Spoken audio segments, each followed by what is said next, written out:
And we're live in 5, 4, 3, 2. Good evening. Welcome to the City Council meeting for Tuesday, June 20th, 2023. Mrs. Hilbrick, will you please call roll? Yes, sir. Councilman De La Garza? Councilwoman Solis? Here. Councilman Crocker? Here. Councilwoman Scott? Here. Mayor Pro Tem Young? Here. And Mayor Bachnight. Here. And we are missing Mr. Lofgren this evening. If everyone will please rise for the pledges, followed by a moment of silence. Pledge allegiance to the flag of the United States of America and to the republic for which it stands, one nation, under God, indivisible, with liberty and justice for all.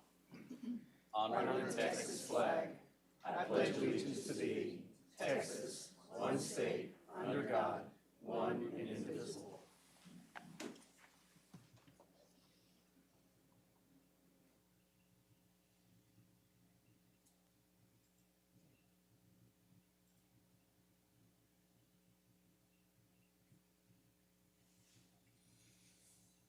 Thank you.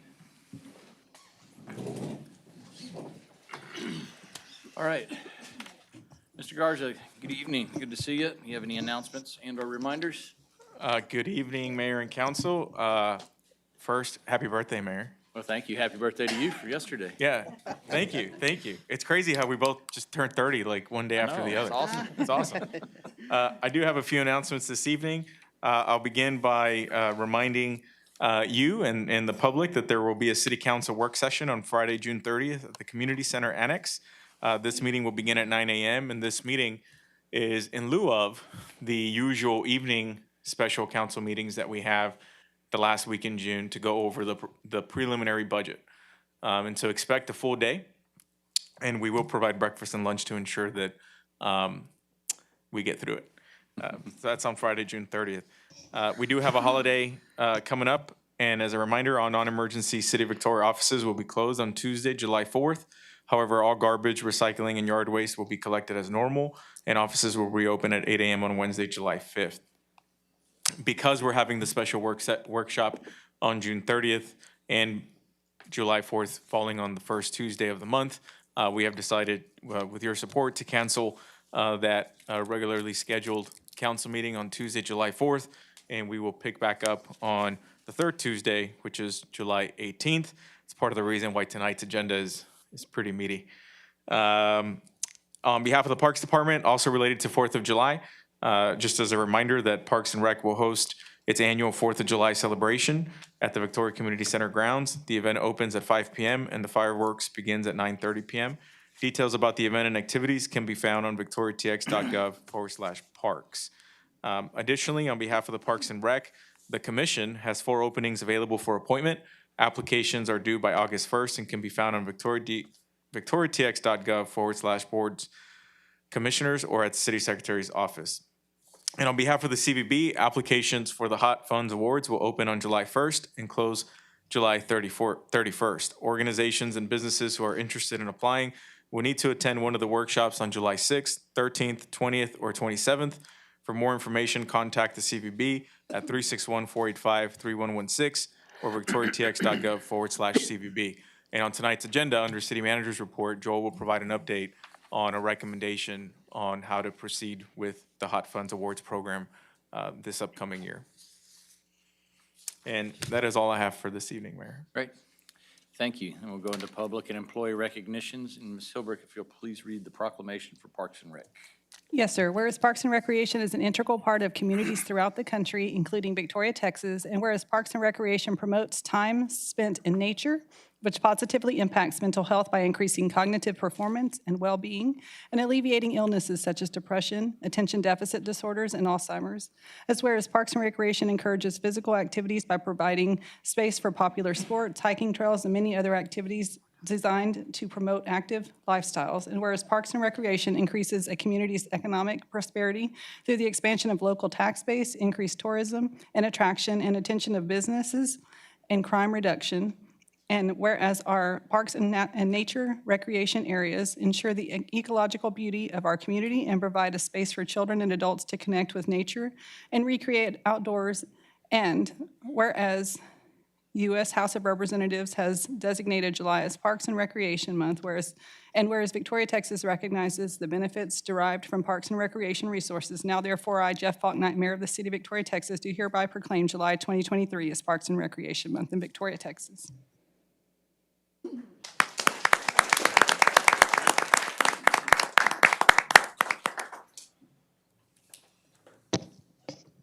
Good evening, Mayor and Council. Thank you very much for recognizing Parks and Recreation Month for the City of Victoria.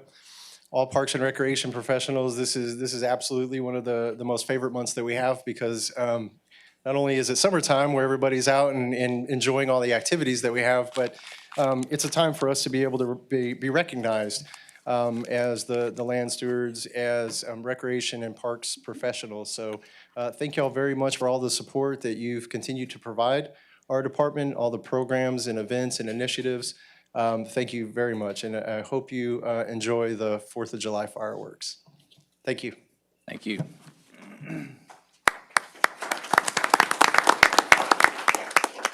Mr. Garza, will you help us with this next one? And is this on? All right. Okay. So we always enjoy recognizing some of our amazing employees and the work that they do. And so tonight we get to honor and recognize our staff with our city secretary's office. And I will ask them to stand first before I introduce our special guest. April Hilbrick, of course, our city secretary, Sandra West, assistant city secretary, I think they're in the back, Becky Dietzel and Jackie Pettis. It's actually Jackie's first day, so she showed up to work today for the first day, and here she is, already getting recognized. That's just amazing work. And to help me further recognize and talk a little bit about the achievement, I'm going to ask Rebecca Huerta, who's the Corpus Christi City Secretary and TMCA Executive Board Trustee. Rebecca. Hello, everyone. As Jesus mentioned, I am here in the capacity, I'm on the Board of Trustees for the Texas Municipal Clerks Association, and I'm here to present this special award to City Secretary April Hilbrick and her team. So the award they're receiving, it's the Achievement of Excellence Award, and it recognizes municipal clerk offices throughout the state for compliance with federal, state, and local statutes that govern standards necessary to fulfill the duties and responsibilities of the office. So some of the standards that her office has met are records management, professional development certifications, government transparency, elections, Open Meetings Act, and she also served as the local registrar for the community as well, for the county as well. So all those things were standards that her office met. And of the 595 cities in the state, the city of Victoria is one of about 50 to receive this award. So it's amazing. But not only that, this is the second time we've received it, that y'all have received it, rather. The first time was in 2021 and now in 2023. So it's a continuing excellence that the office has provided. So none of this, of course, would have been possible without the leadership and dedication of City Secretary April Hilbrick and her wonderful team. So on behalf of the TMCA, congratulations on your award, and I'd like to hand that to you in just a moment.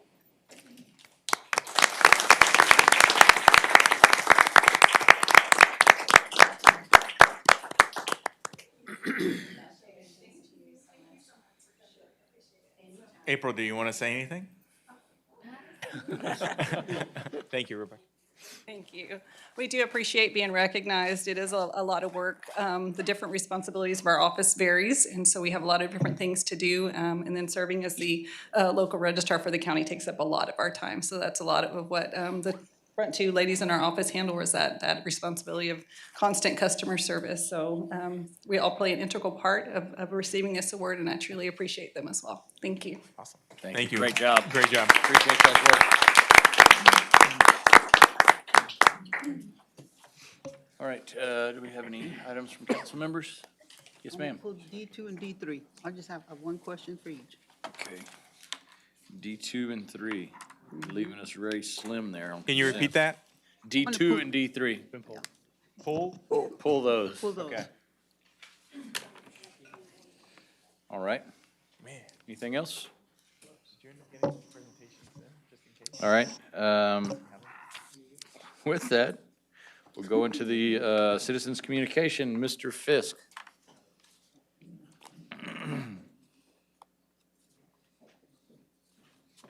Good evening, Mayor, City Council members, and interested citizens. At the last City Council meeting, Dr. Fox told us about an encounter she had with some concerned grandparents. As I remember the story, they were from out of town visiting the library with grandchildren. They found a couple books in the children's section that they felt were inappropriate because of the subject matter. This was an opportunity for a great teaching moment. The grandparents should have been congratulated first on taking the time to review the books that their children were looking at. It is the responsibility of parents, grandparents, and caregivers to know what is appropriate for the children in our care. The message should have been followed by the statement that the library is for everyone, but not every book is for everyone. Any good library will contain books that some people will find objectionable. For example, the Victoria Public Library contains books written by both Donald Trump and Barack Obama. All right? All of us will agree that we will not enjoy those books equally. All right? Expecting to find only books that we agree with is an unreasonable expectation. It demonstrates a one-sided view of the world. The library should contain a variety of books that entertain, educate, amuse, question, infuriate, or take us to times and places we've never been. The books in question, and others, may have been inappropriate for these children. That does not mean they are inappropriate for all children.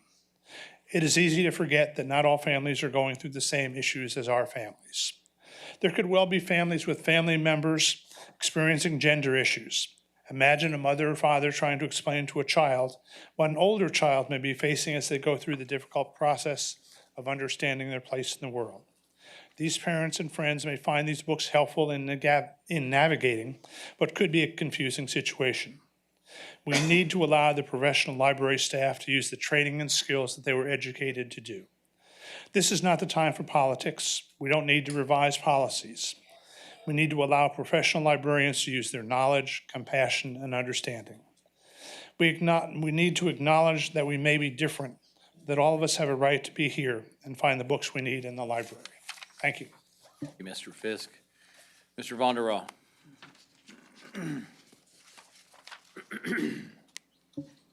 Good evening, council, manager, and happy belated birthday, city manager, mayor, and happy belated Father's Day and Juneteenth, you know. And for all the fathers that couldn't be with their kids because they're too busy working overtime because they had to, you know. I wanted to talk about aggressive panhandling. This is an epidemic in Victoria. Just a few hours before this meeting, someone came in, wanted some money from the manager at AutoZone and stuff. He's very aggressive. He comes to businesses wanting money, and he goes up and down from AutoZone all the way to Whataburger and KFC. One time he approached me so aggressive that I punched it and backed up and ran to a curb and trying to get out. I thought he was going to kill me, but I think he just wanted some money. But he had a really scary appearance and stuff. And this been going on. We have people living at the car wash by the Salvation Army, and they don't really like you washing the car because, you know, they might get a little bit wet while you're trying to wash it while they're trying to sleep. And I don't think the community should allow people to sleep at the car wash. The business owner is losing lots of money each day because they trash out the car wash, and the hemp shop called Red Rum, behind it, the homeless people and the panhandlers, they've already tore down that fence, and it's in very bad shape. They trash it. They don't have no money, but they got money for beer and cigarettes, and they also go right by Little Caesar's Pizza, and they drink their Old English beer and stuff and leave all their trash. They also trash out the Salvation Army. I appreciate Captain Kenny cleaning it up today and yesterday, but I don't know if they need like a security guard 24 hours a day by the Salvation Army and stuff like that, but it's just getting out of hand. And the solution is simple. They're going to have to get a job like everyone else. You know, if they have to work as a bag boy or a bag girl or something. And, you know, it's not our job to give them money and stuff. And some of the people are collecting like a $1,200 a month Social Security check, and they're better off than the people that's giving them money. And some of them are going into the parking lots in HEB and aggressively wanting money, even to the front of the store. So starting last Saturday up today, I started an anti-panhandling campaign, and I know it's very effective because they chase me all the way to HEB and stuff, And I think their money should be given to charities and stuff. They really need to just get a job. Thanks and have a good day. Appreciate it. Thank you, Mr. Vonderop. All right, with that, we'll close citizens' communications. We have no items with public hearings, and we'll go into our large consent agenda for D1. Item D1 is the adoption of minutes of the regular meeting held on June 6, 2023.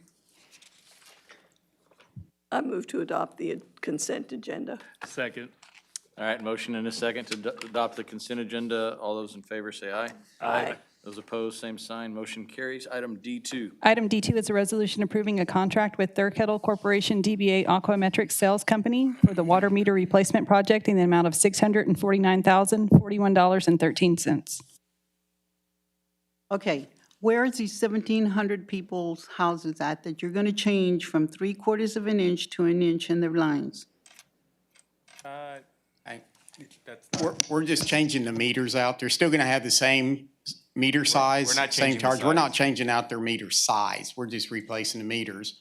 And What is it's it, why does the resolution say from 3/4 of an inch to an inch? because some meters are 1 inch in size and some are 3/4. Most of the residential meters are 3/4 inch in size. But there are some houses that have a 1 inch meter. So if they So have we're a replacing 3/4 like- inch, you're going to replace it with a 3/4 inch? Yes, ma'am. And the 1 inch with the 1 inch? Yes, ma'am. So it's not going to affect their bill? No, ma'am, not at all. That's what I wanted to know. Thank you. Okay, thank you. I move we adopt D2. Second? Okay, motion and a second. Ricky had seconded. Yeah, I thought so. Oh, I'm sorry. I didn't hear you over there. Motion and a second on approving item D2. All those in favor, say aye. Aye. Those opposed, same sign. Motion carries. D3. Item D3 is a resolution approving a change order number 3 for net decrease of $54.57 to Brandon Paving Company LTD for the 2023 residential street program, which is a maintenance project. What is the difference between a GR5 seal with onyx or a GR4 seal with onyx? The GR5 is it's a grade rock, is what they call it. A grade, the smaller the number, the smaller the rock size, the aggregate size. So a grade 5 is a much smaller aggregate. It's the greater the number. The bigger The bigger the number, the smaller the rock. Right. And the grade 5 we use if the streets are almost in pristine condition. They gotta be good hot mix, very little failures or anything. We can use a grade 5. So that's the difference. The grade 4 is if the streets have a lot more traffic, a lot more volume, and we're trying to put a little bit more oil down and a little bit more wear between the vehicle and the asphalt.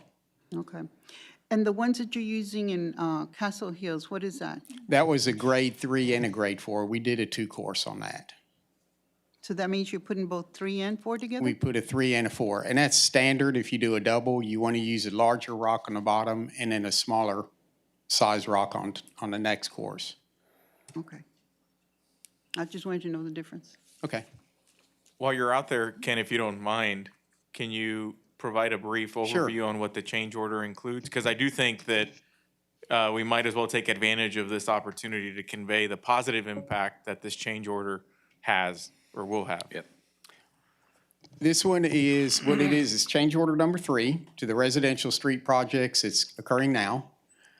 Change order 1, if you'll remember, was Wilherd Road. We added that as a reclaim seal. And then change order 2 was a net reduction and we added a concrete valley gutter and a part of a street that didn't drain over in Queen City. So we put a valley gutter to get that water across the street. This one is a result of basically as we came through and finished the project with its seal, we identified the exact quantities that we were using. So we were able to, with the quantities lower, change order in 2 projects that were scheduled for 2024 into this year and still stay within the budget of this project. One of them is Colony Creek, and that's the one that's grade 5 with onyx, the smaller rock.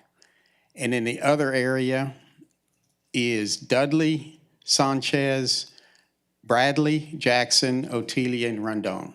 And those streets were also in the 2024. It just frees up that money so we can do more projects in 2024 for the residential. And we'll get into that during our CIP discussion.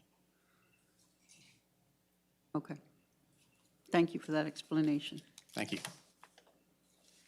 I move that we adopt D3. Second. Got a motion and a second to adopt E3. Is there any further discussion? Hearing none. All those in favor say aye. Aye. Those opposed, same sign. Motion carries. Item E1.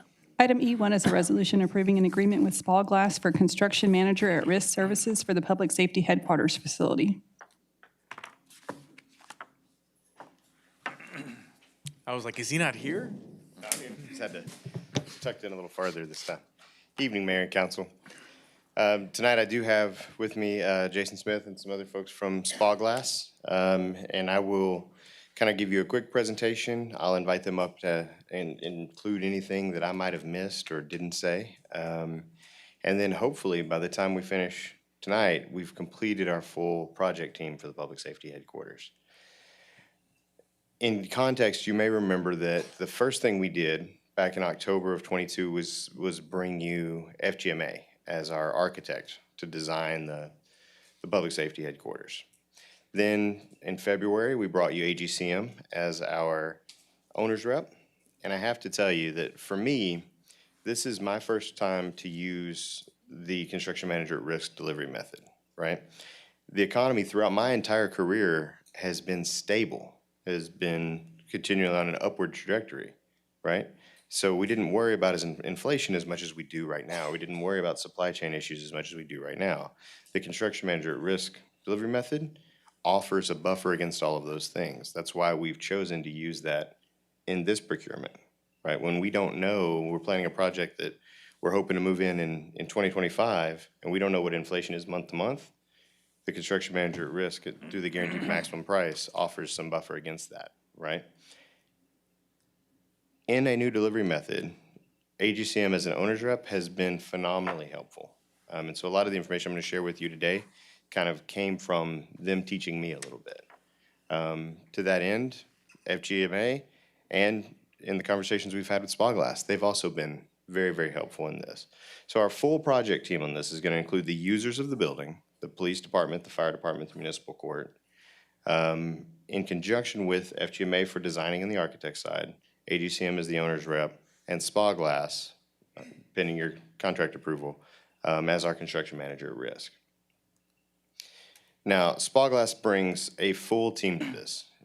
You may remember that we've bid this project twice. In the first project, Weaver and Jacobs submitted a proposal. They are a tremendous local firm, but one of the things that we've learned in this delivery method that's crucial to the success of this project is getting the right fit on that project team. Spa Glass has shown us through the process and through the procurement that they are bringing what we need as the right fit. They're bringing people with a ton of experience. They're bringing people that can do and have done similar municipal public safety related projects, and with a background in this. They're bringing a team with depth in every area. They have safety coordinators, they have project managers, project coordinators, assistant project managers, assistant project coordinators.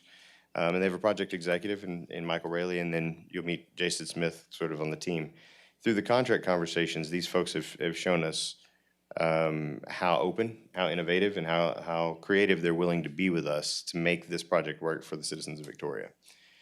So I want to reiterate again that Spa Glass is a wonderful contractor, and we would have been lucky to do business with them. For the sake of this project, the right fit, I think, is Spa Glass. So, did I say that wrong? We'll go back to Weaver and Jacobs. Is a wonderful contractor. We good? Weaver We and follow? Jacobs. Yeah. So, so that said, moving forward, I want to talk to you a little bit about the price proposal that we've been able to negotiate. On a project that's a construction manager at risk project, there's three components to the price. The first is a pre-construction, and in a moment, when I talk about the process of the project itself, and getting to the guaranteed maximum price, I'll explain why that's important. The second is a percentage-based fee that gets split two ways. One is the general fee. That's the cost of sort of overhead and resources that Spyglass as a company has to commit to the project. And then the general conditions are the site-based, project-related things that are on the site, on the ground, whether that's the employees of Spyglass who are on the ground or the subcontractors or the materials and efforts used at that site. The proposal that was submitted from Spyglass came in with a $85,000 pre-construction fee plus a combined total of a 12% overall fee, percentage-based fee for the project. That was based on a $33.8 million estimate that we were working with from the beginning. We know after going through much more design, some more rigors in the development of that building, we know that 33.8 million was too low to start with. And so the conversations back and forth with Spyglass centered around the fact that we needed to create for ourselves some security in the way that this would go, right? And Spyglass opened their ideas. They sat around the table. They thought internally. They had conversations with us. And we're grateful for that they said, well, apart from what we do traditionally, we'll do what we've never done before. Even AGCM said, well, we've never seen that before. It's creative and we like it. They created this tier structure, right, that says, okay, if your guaranteed maximum price falls in this range, at anything under what we bid it at the 33.8, that's the 12%. So they're getting what they proposed. And then from there, as the tier goes up, the fee itself as a percentage comes down. Still meets the needs of Spyglass as a company, but also gives us some affordability on our side and helps work with our capacity financially. So we're grateful to Spyglass for working through that with us. And as you can kind of see, I've added two columns to the right-hand side of this table that give you where the minimum prices are. Now, I will tell you that bottom right corner is kind of open-ended because 40 million and up could go all the way up. That's on us to know our capacity with Gilbert and with Jesus and with the CIP and some more conversations we'll have tonight where we know what our limits are, right? And so we can tell you generally where we think we'll be from our own limits, right? But this is sort of the cost structure that's set up here.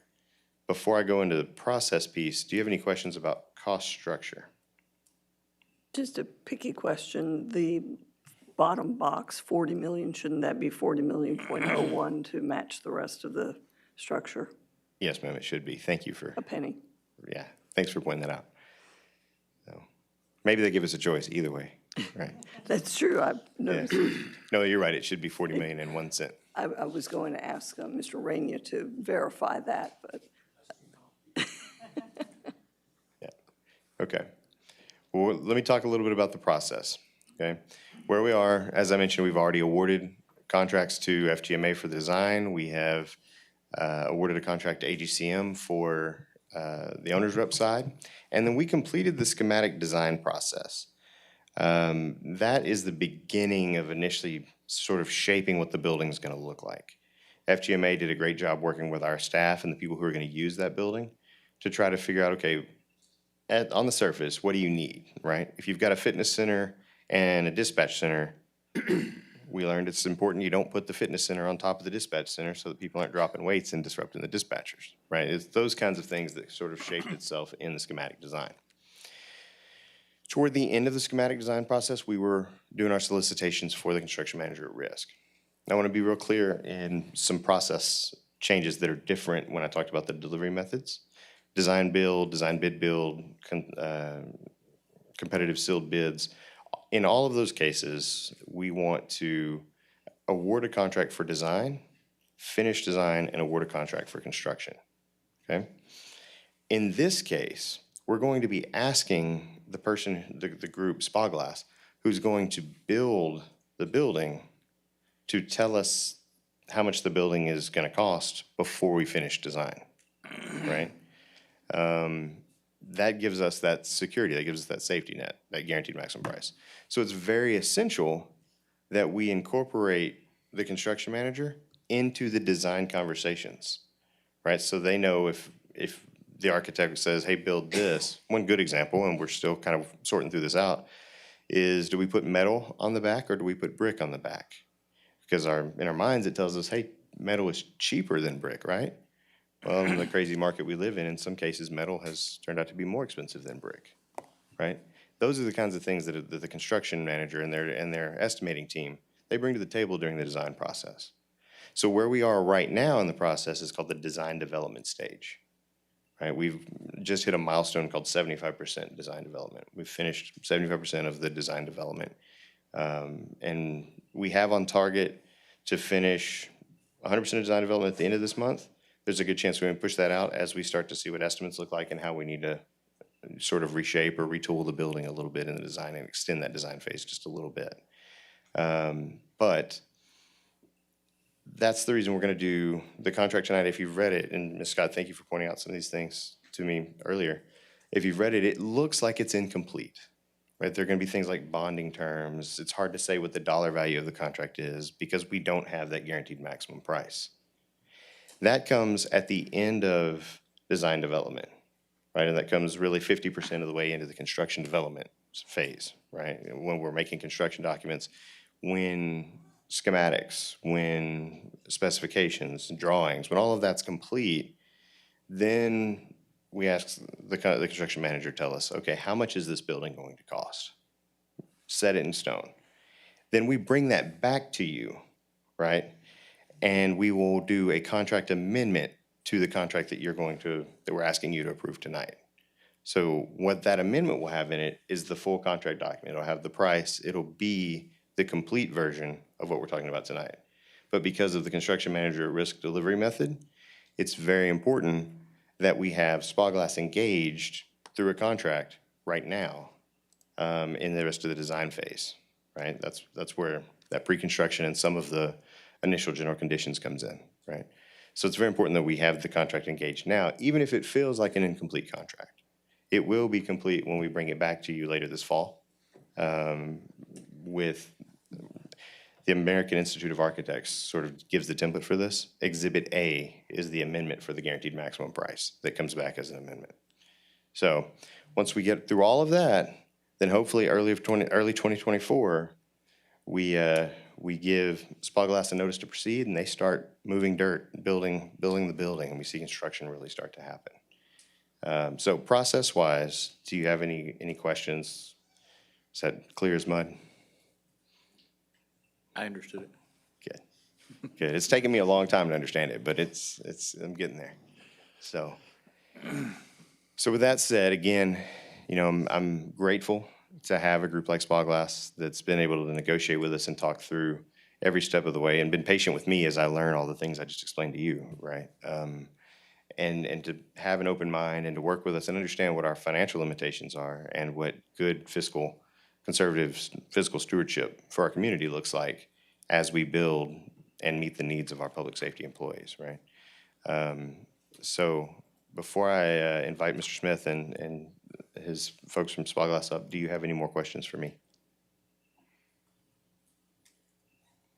All right. Mr. Smith?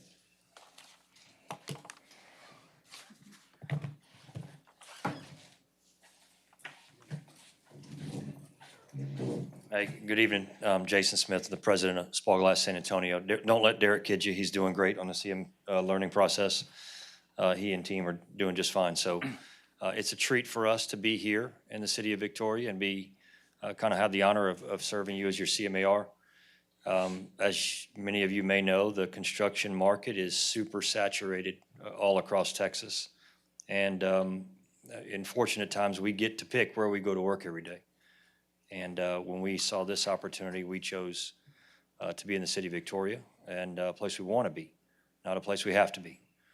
So it'll be great to think two of our team members are from the city of Victoria. One went to St. Joseph's High School, one's Victoria West. So young people, eager to come back and help build their community. And that's kind of cool too. So it'd be a treat for us to be here with you for about 1.5 years and make this project a success. Great. Thank you.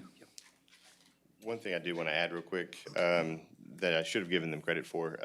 Once we reached a point where we felt like contract terms were pretty solid from a negotiation standpoint, Spyglass immediately went to work. So for about 3 weeks, they've already been working hand in hand with FGMA and with AGCM and working on producing estimates and helping us sort of refine things. So they've already been doing work for us, and we're grateful that they were willing to be open to those things. All right, thank you. I have one question. In the process, can we get updates once in a while since you kind of have like an open-ended contract? Just to Absolutely. get, an idea of where we're standing. I know that the construction phase will kind of, but it would be good, especially when we've got, the material that might not come in time, or, let us know what's going on. Right. I would say that we're very close to providing a very thorough public presentation update on it. We've been very hesitant because we don't want to show something publicly if then if it can't be built. Right. Right. I And understand. so now that we're getting close to refining what the scope looks like, getting it within budget, and you'll learn more a little bit about the budget when we talk about the CIP and city manager's report. So I fully expect that sometime next month or August, you'll get a very, very thorough, in this public setting, update on the design and cost, more specific timeline possibly. I know there's been some chatter about, having different phases of bid packages and all that kind of stuff. So all that stuff's getting refined. And so we fully expect that in the next month or so, we'll be better prepared to do a That's fine. Thank update. you. Yeah. Derek, I have one question on, I noticed in the proposal that there was at least a portion of it that said that Spyglass will review certain items and determine whether or not that could be handled by their personnel or whether or not that would go out to subcontractors. So given these percentages, if Spyglass performs certain items that they say, okay, we're going to do that in-house rather than subs, how does that fit in with the percentage compensation on this chart? Well, it doesn't really change in terms of their cost has to be competitive, and the process for bidding those, right? They have to go out and bid the subs, and we have to be a part of that conversation. And so they won't necessarily get to bid the projects before they open the other bids, if that makes sense. Okay, So their bids have to be competitive as well. The other thing that's added into this contract that, again, was another Spyglass idea is a cost sharing, savings sharing deal. If they give us a guaranteed maximum price, but we don't hit that amount, if we can build it for less but still get a quality product, then we share some of that savings with them. So there's an incentive to do better, to save more. Okay, so that doesn't impact these numbers, that's a, No, it's No, separate. sir. okay, that's what I need. And they themselves don't solely, decide that. I mean, we're involved with that as the owner. AGCM is involved in that. But, it, again, very educational process. Sometimes there's just some work that you just can't get competitive proposals from on certain bids. Like I think when we met, you gave the example of doors and garage doors and things like that, and how it can be very difficult to find competitive, affordable folks to come in and do a great job with doors and garages, right? Something that you probably just take for granted. But they've developed that skill set, internally to be able to competitively bid for something like that. Gotcha. And so it's in those situations where they would compete with the others. And then again, us as the owner and AGCM would be involved in the deciding conversation. And once the process starts, we will be engaged in conversations between AGCM, Spyglass, and FGMA at least weekly, right? And kind of paying attention and keeping up with all of those things. So, not sure how excited we are about that yet, but, Thank you. Yes, sir. Thank y'all. All right, entertain a motion for E1. So move. Second.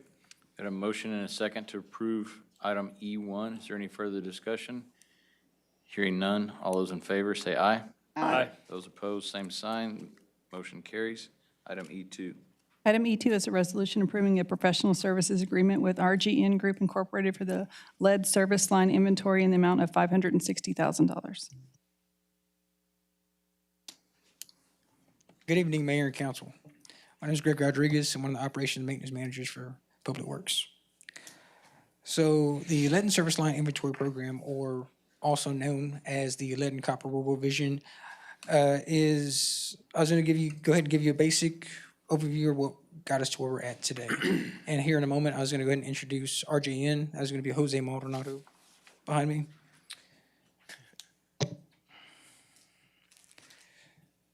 So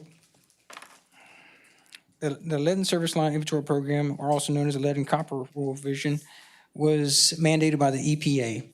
So what this did is the lead and copper rule was already existing, they revised it, and pretty much what it states is that all public water systems from this point forward are gonna have to do a service line inventory.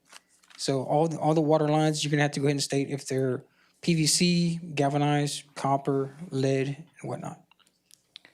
So that was issued on December 16, 2021, and we have until October 16, 2024 to come up with the inventory and submit that to the Texas Commission on Environmental Quality. How we got to this point is, of course, we advertised for RFQ for the lead and copper inventory from February 19th to February 26th. We received 6 statements of qualifications from the people above: 120 Water, Garver, LJA Engineering, LSPS, RJN, and TOC Engineering. The city committee reviewed the statement of qualifications after selecting our in-house city committee. We selected RJN Group to submit the proposal. We began negotiations, and the final draft was proposed on May 2023. So here's RJN to go ahead and give the rest of this presentation. Thank you, Greg, and good evening, Mayor, Council. It's good to be back up here to present lead and copper real information. Again, this is going to be a general overview. I'm sure there's going to be questions, so we've got plenty of time. But Greg hit upon this earlier. Again, this is not a Texas thing. This is a nationwide thing that was put out and started back in towards the end of 2021. A lot of time has passed, and you're not the only ones at this stage right now as far as getting into the inventory. That's kind of everybody right now is getting on it, as the deadline is fast approaching next year on October 24. So again, this is pretty much affects every community that provides public water. The non-transient or the transient communities, those are fairly small. So in general, almost everybody and all your neighbors are going to be involved here. So the reason obviously is going to be to, lead has been an issue. It's been brought up, it seems like almost a decade ago. But it's definitely the government is trying to make sure that we are identifying where there is lead service lines and eliminate them, in short. So part of that is going to be going through some processes to identify where we need to focus, and also going through to get our inventory, what we have and where is it, and which in the end is going to be coming up with a replacement program to replace all those. They all need to be gone. That is the goal. So what is that cost going to be? Don't know, right? It is right now. That is the purpose of doing the inventory at this point, and then by the October, at least we have an idea of what that cost is going to be based on the work that we've done by doing the inventory. And I think that's a lot of this stemmed post-Flint. Correct. And so a lot of this came from the issues in Flint, Michigan. And so to give you a sense of the timeline of why these things have happened from the EPA standpoint, it all stemmed from the water quality issues in Flint, Michigan, and their oversaturation of lead. Right. Obviously, it's federal government, it takes a while for it to come down, but again, it is a nationwide issue. But TCEQ is working in conjunction with EPA, so all the different state agencies have similar policies, but in general, they're following the EPA guidelines that have been set forth. So they put out different forms, different processes that need, minimum processes that need to be met, including some spreadsheets they put out, what information needs to be included, all the addresses, information, how, in general, how we did the assessment, because they are not fully rigid on what the approach is going to be, but there's some minimum guidelines that we need to follow and make sure that it is accepted by the TCEQ. So as far as our contract, at least what is on the council agenda today, we have a two-phase approach. The first phase is going to be doing a desktop review, which I listed several different things. There's a lot of data. I mean, that's the one thing we live in right now is there's plenty of data to be reviewed. So I listed some of the items that we're going to go through, like construction records, GIS data, plumbing codes, capital improvement plans. The main thing that we're trying to do, as we noted, we need to replace all lead server sites. Where are those? Fortunately, we're not like Flint, Michigan, you know, as far as when was this city developed, when does major growth happen? They have a lot more decades than we do. So for example, like, you know, the 1988 was a magic date when some of the plumbing codes were changed, where lead solder was not allowed anymore, and that needed to be changed. So, you know, that's one of the things we're going to be like, all right, well, we're going to set this date. Developments that were done, let's say, after 1990, we don't really need to go do a field inspection of those, because we have enough information to say, hey, let's, this is not where we need to go. We have enough information. We may do a spot check here and there, but it's not going to be everything. But from there on, it's going to be looking at more information, right? That obviously there's going to be a lot of subdivisions that were built before that. I mean, just like almost everywhere in Texas, right? 50s, 60s, it's a great growth for everywhere, and that we're going to have a mix. And that's where capital improvements comes. Obviously, it's not static. Not all the lines are the original ones. Not all the server lines have been replaced. Houses have been replaced in some cases. So it's looking through that information.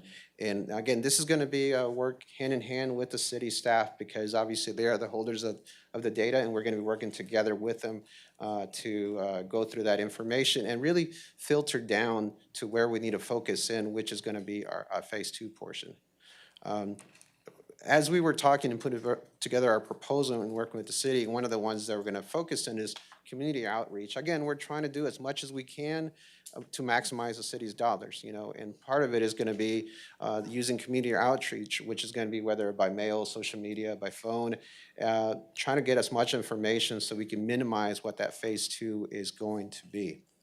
So this is a sample that you see on the right. It's something we've done. This is not in Texas, but again, this is we're around the nation, so very similar. I mean, I think everybody right now is kind of sharing ideas of how we can do this the most efficiently.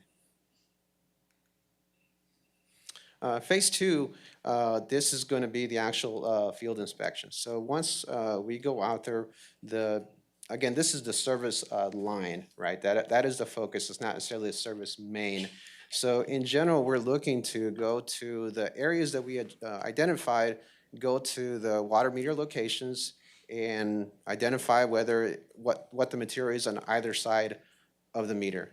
Again, if it doesn't matter whether it's private or public, it needs to be replaced. So even if a house was replaced, they replaced all their plumbing, but the lead from the water main to the meter is still has lead, then that needs to be replaced, or vice versa, right? Even if the city replaced their portion and the private has not been saved, it all needs to be replaced. So that's going to be the focus. So this is where it's going to be obviously more intensive, because it is walking to every side, documenting as per the TCEQ guidelines, pick up all the information that we need so we can build a database that can be presented at the time we're done. So I'm not going to go into the details here, but this is the type of information that is going to be collected and filled out, and also how we did our review for those areas. In the proposal that we have in here, the first phase is for $60,000 is what we're going to be working with the city. And then the phase 2, we've estimated $500,000 for right now, but that we're going to come back to council to provide a more firm proposal once we have results of the phase 1, because at this time we couldn't tell you how many services we're going to go out, and I mean, obviously it's going to be driven a lot by how many we're going to be attempting, and maybe different things that we may need to do based on our findings of our phase 1. So we set a budget in there just so we can have something to work with as we move on, and but it's going to be refined as we finish up the phase 1 portion. So kind of brief, but open for questions. I have some questions. Yes, sir. So this is a study to determine where the lead pipes are, and it's required by the EPA, passed down through TCEQ. Correct. So once those pipes are identified, and who's saying they have to be replaced? And who's providing the funding to replace it on either side of the meter? So it's coming from the EPA as far as saying it needs to be replaced. And as far as the funding, they have set out some funding mechanisms that you can apply for to get some of the information, to get some of those monies. They had a one round that actually happened just this past month at the end of May. But there's going to be more rounds. Like I said, everybody's kind of in the same spot right now. They haven't quite fully come up with those estimates are. Obviously, for those, that funding, there's going to be some thresholds that are going to need to be met in order to get that. But yes, that is, I think in the thoughts of everybody's mind is how is everybody going to pay for this? But the first part is going to be what is that dollar number? Yeah. Ultimately, though, I mean, it'll be up to us to figure out how we go about changing this infrastructure out. I'm not sure if there's a specific deadline for it. That was going to be my question. Is there a deadline once you identify it? I'm not 100% sure, not that I know of at least, but I do know that, for example, without having to necessarily go through this exercise in depth, we can probably all safely assume that, a lot of this will be in some of our older areas, right? Which may or may not, for example, be CDBG eligible. And so, for example, we could theoretically use CDBG funds to replace some of this infrastructure if these lines happen to be in those qualified census tracts. We could potentially pursue grant opportunities, but it's very unlikely that we'll qualify for those because typically, it can just be very challenging because they typically focus on, more rural, low socioeconomic type of areas for that. But there is a big element of this that we could probably qualify as an unfunded mandate. I'm sure that word's probably going through some of your heads right now. And I know that we have that conversation, every so often. And so I think I would feel comfortable sort of qualifying this as one of those, unfunded mandates that has funneled down to us. But on that unfunded part, I mean, we're used to seeing that as a lower tiered government, right? And getting pushed down on the government side. But what I'm worried about is from the meter to the house. Right, the private part. And it's identified as, oh, you, Mr. Homeowner, you're gonna have to replace that pipe. I'm like, is that really what we're saying right now? Someone's gonna be out I here think our forcing focus that? is more on the public infrastructure. I mean, you can it's correct me if I'm actually- wrong. I mean, I'm assuming it's both, but I mean in terms of what we're responsible for. It's actually both, and I believe the city is responsible for both. Really? Okay. I didn't understand it To that the way, though. inventory portion of it. But I mean to replace, though. I mean, I understand just inventory piece, but It's not my plan if we the inventory Anyway. it and we say that from the meter to someone's home, it's lead. It's not my intention, and I would doubt it's anybody's intention up here, that the city's gonna come down on any residents and say, you have to do that.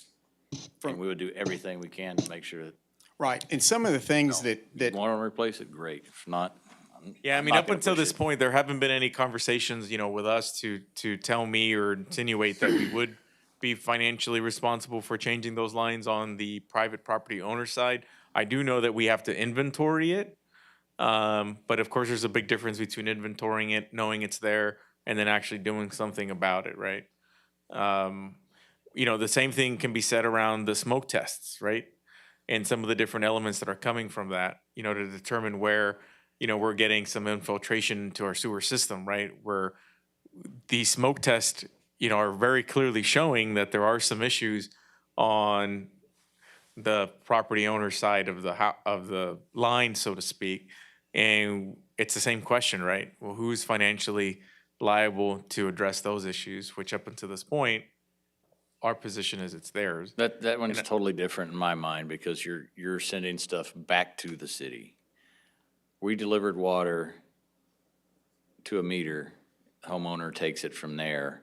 I'm just saying, I don't want a policy from this city forcing any resident to go change out their water pipe should it be identified as lead.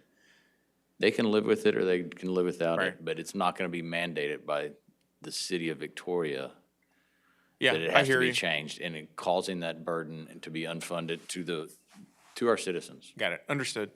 And one of the, I want to kind of go over what I've heard from other cities and from the classes I've been to. This is new to everybody, and everybody's struggling. The big push that they're really going to push for, EPA, is making sure that if there is a service line that has lead or copper, that property owner and that renter knows what they have. That's the big issue next. But immediately, what they're really focusing on right up front is, of course, doing the inventory, but they're going to focus on schools, public buildings, hospitals, daycares. That's their big grouping right up front. That's what we need to focus on, is make sure those are safe, but it's going to be notifications to the public. That's a big thing. We talked to City of Arlington. That is public information, notifications to every property owner what we did find. So you're right, there's no mandate right now to do that, but it's get that public notification out to the owners. And Mayor, the only thing that I've seen, and just some information that's out there, again, I don't know if this is necessarily set in stone, but for those public ones that are identified, I think I saw that there was a minimum of, that you're required to be replacing at least 7% of those per year. On the public side. On the public side, right. That's So they- reasonable. they've I mean, we need to make sure we're delivering quality water. I understand. Right, which obviously, that's, the city would like to do that. But that's what we've seen. I haven't seen anything regarding, just like Ken mentioned, regarding the private side, how that is going to be handled. Now, as far as funding, where there's different sources for that definitely could be an avenue, but again, it'd be different. Okay.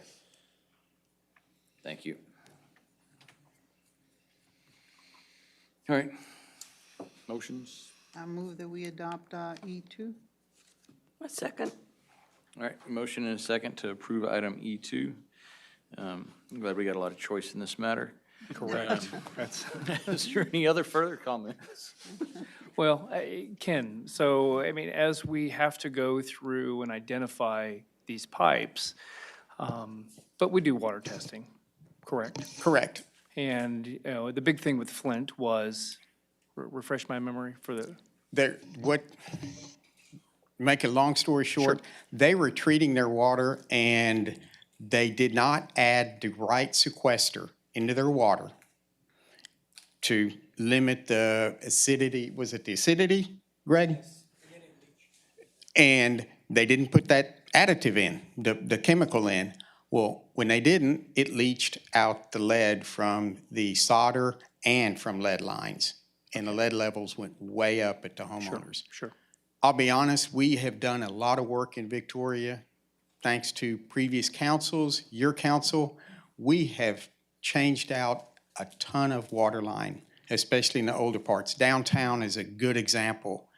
And from what all the inspectors have said, we did not run across one lead service line that was from our main to the meters.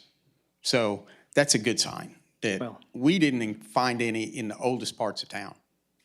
okay. And so, since it appears that our water is safe and we're doing the right things, and it sounds like there was a mistake in Flint. Correct. That caused this catastrophe, and we're all paying the price. I mean, we're 560,000 right here. Multiply that by every city and county and everything across the United States, it sounds like, correct? Yes, it's everybody. I have a hard time looking at this for somebody's mistake, and we all have to pay. It's like, why I have to take my shoes off now at the airport? From our standpoint, it's very frustrating because it's like you said, we're paying that mistake, and not only is Victoria paying for it, but actually everybody in the country is going to end up paying for this thing. And what we want to do is do our due diligence. I mean, that's right for the citizens. We want to let you know that our water is safe, your lines are safe, and we're going to do our due diligence. And we're going to And we do, with the additive. yeah, and we do every year put out the annual drinking water quality report, the consumer confidence report. Correct. Which I think is just going out right now. Yes, sir. And you should have copies of that. And so that is our way to kind of ensure that we communicate every year at least with the public on the quality of our water. And so I agree with you. I know you that know, we feel like we have to do this, and I Yeah, understand yeah. that. It just chaps me Yep. to do No, I this get when it. we already do it and we provide a quality product to our citizens, and we go above and beyond to do that. Agreed, and I appreciate you bringing that up, because I certainly don't want the public or the newspaper or anybody to get the wrong impression that somehow there's issues, you know, with our water, because there aren't any, right? This is simply something that we have to do to check that box, so to speak. And we don't necessarily anticipate any major issues.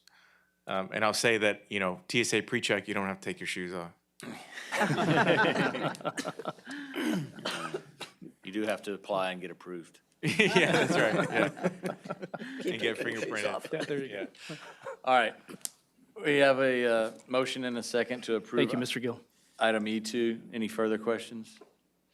All those in favor say aye. Aye. Those opposed, same sign. Motion carries. Item E3.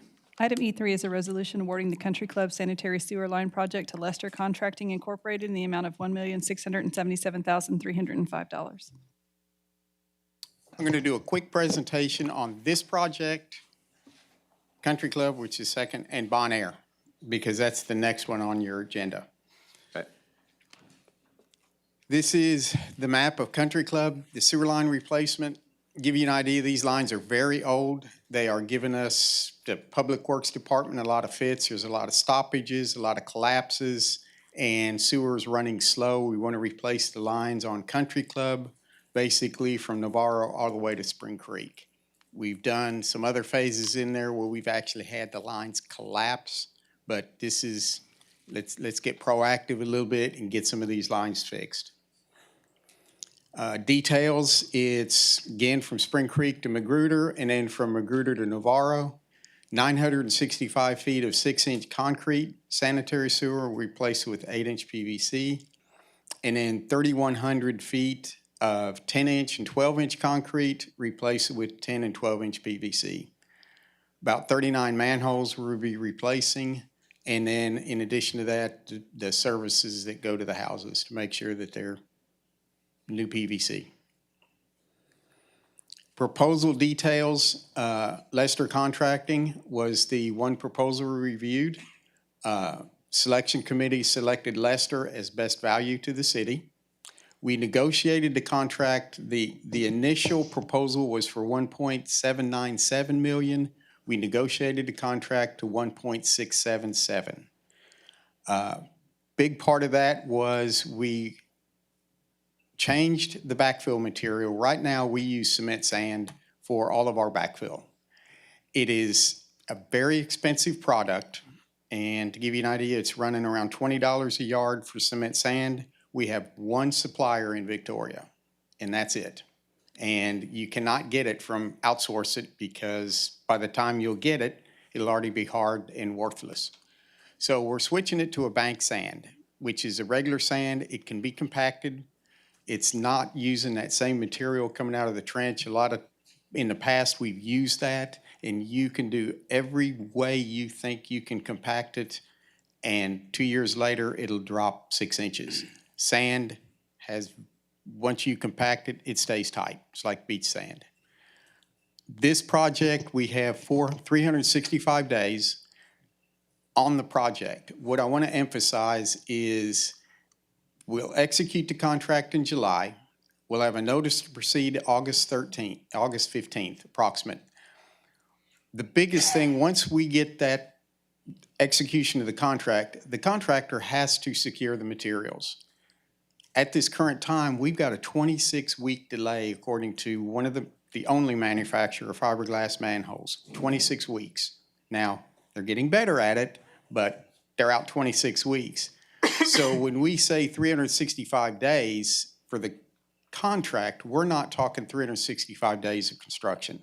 We're talking 365 days from when we issue the contract and notice to proceed. They got to get materials. They've got to allocate get their dedicated crew, secure the equipment.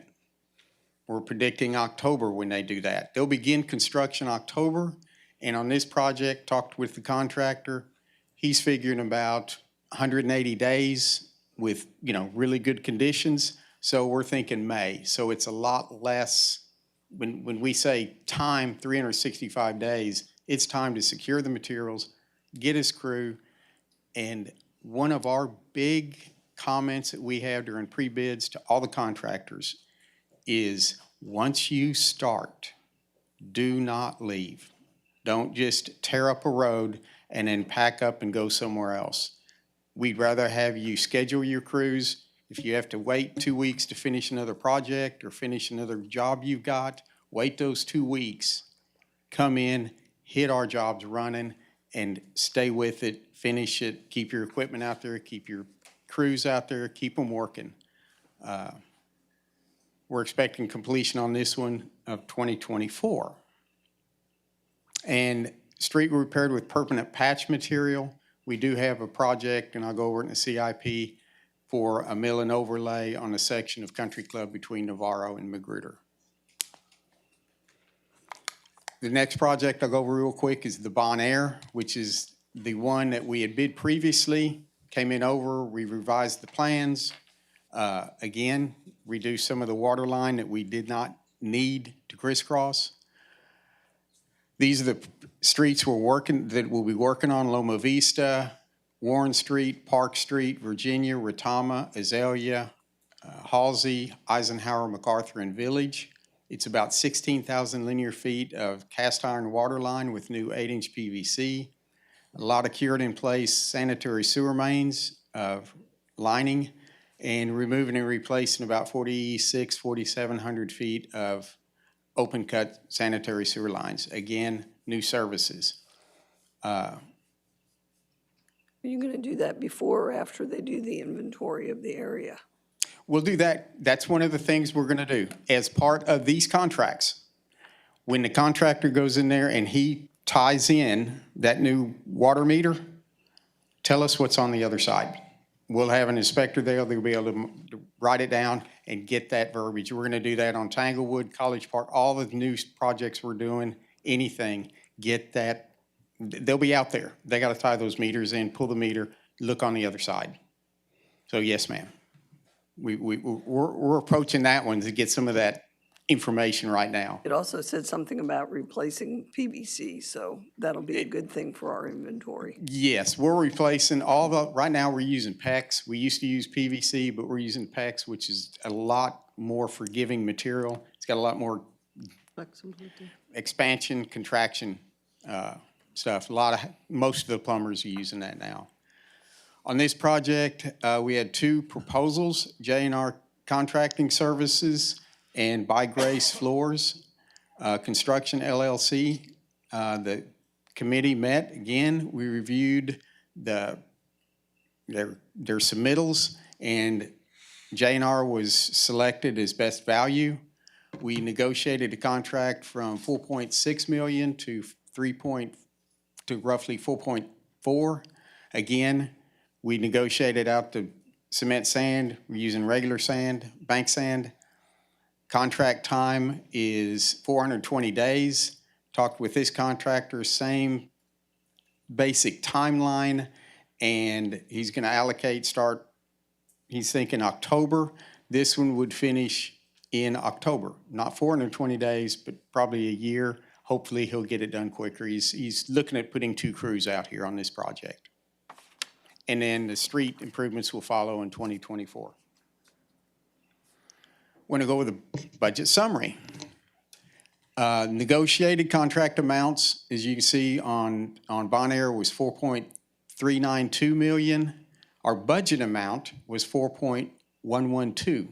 And I added an extra 3 to confuse everybody, but it's 4.112,236. We're over budget about $280,000. Country Club negotiated at $1.67 million. Budget amount was $1.289. We're over budget $387. So a total over the budget for our utility fund was $667,000. How do we get there? That's my next slide. So our goal was to make it whole, continue with our projects, continue with the quality that we're doing. We got with the contractor that currently has a project with Tanglewood. We reduced, again, changed the sand material from cement sand to the bank sand. And on this one, there was we had put a bid in to do the sanitary services by in situ. In other words, go in there with in situ form. Those were over $6,000 to $7,000 a piece. By doing an open cut traditional method, back to $3,000. So we changed that methodology. We were able to reduce that contract by $535,694. Same thing on College Park. We're changing from cement sand to sand backfill, a reduction of $140,000. Bottom line, we're to the good of $8,468.70, getting all the projects done. Ken, how long have we been doing the moving from cement sand to bank sand? This is our first, we kind of give you a little history.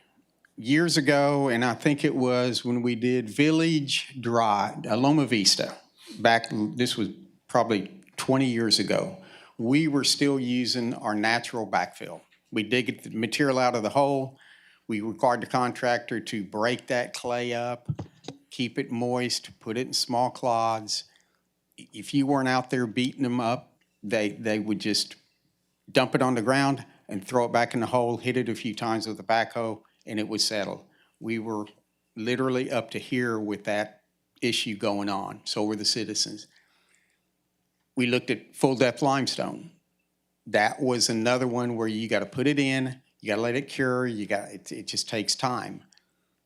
We talked to the suppliers. Hey, is there anything out there? Well, Gulf Coast came in and said, we can put a pug mill in Victoria, Texas. We can make you cement sand quick. We can make it affordable. We can put it on the projects. And we changed. Now, during that interim process, we did use a couple of projects with bank sand, and we had good success with it. And Josie, you'll probably remember the big sewer line that went down Ben Jordan from Lone Tree up, that whole thing was backfilled with bank sand. And that road never settled. It was fine. So as long as we're there, we make sure they get the moisture in that sand, they do a compaction effort, very little settlement. It's that natural material that we're trying to avoid. Very good. You answered all my questions. Thank you. I was going to call you about all those deficits, and I was going to say, you better find it because your next project has all of that money. Yes, and we still want to continue with the cement sand. It's just these projects lend itself to where we're coming back in later and doing the streets. But we got to remember, that contractor doesn't do it right, we got a year warranty. So if that thing settles, don't look at me. You look at your compaction. And we're going to be out there making sure, but it's up to them. And we've called them a few years and years ago, but that natural material is hard on Victoria. It's just, you can't compact it.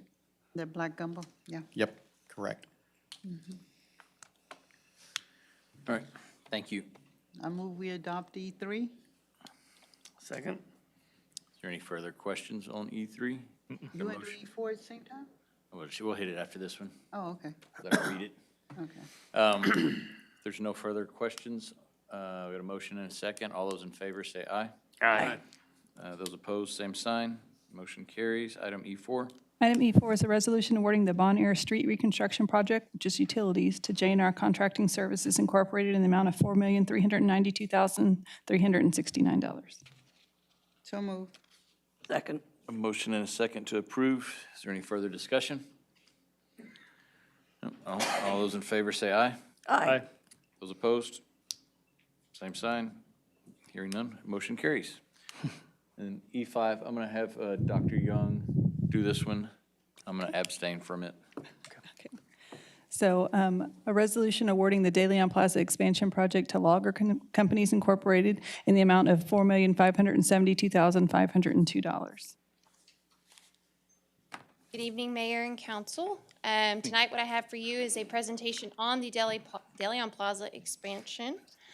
The scope is modification of the curb lines and paving for pedestrian spaces, drainage improvements, a performance pavilion, restroom and storage facility, traffic signal modifications, and general site amenity enhancements. That's a very high-level overview of the scope.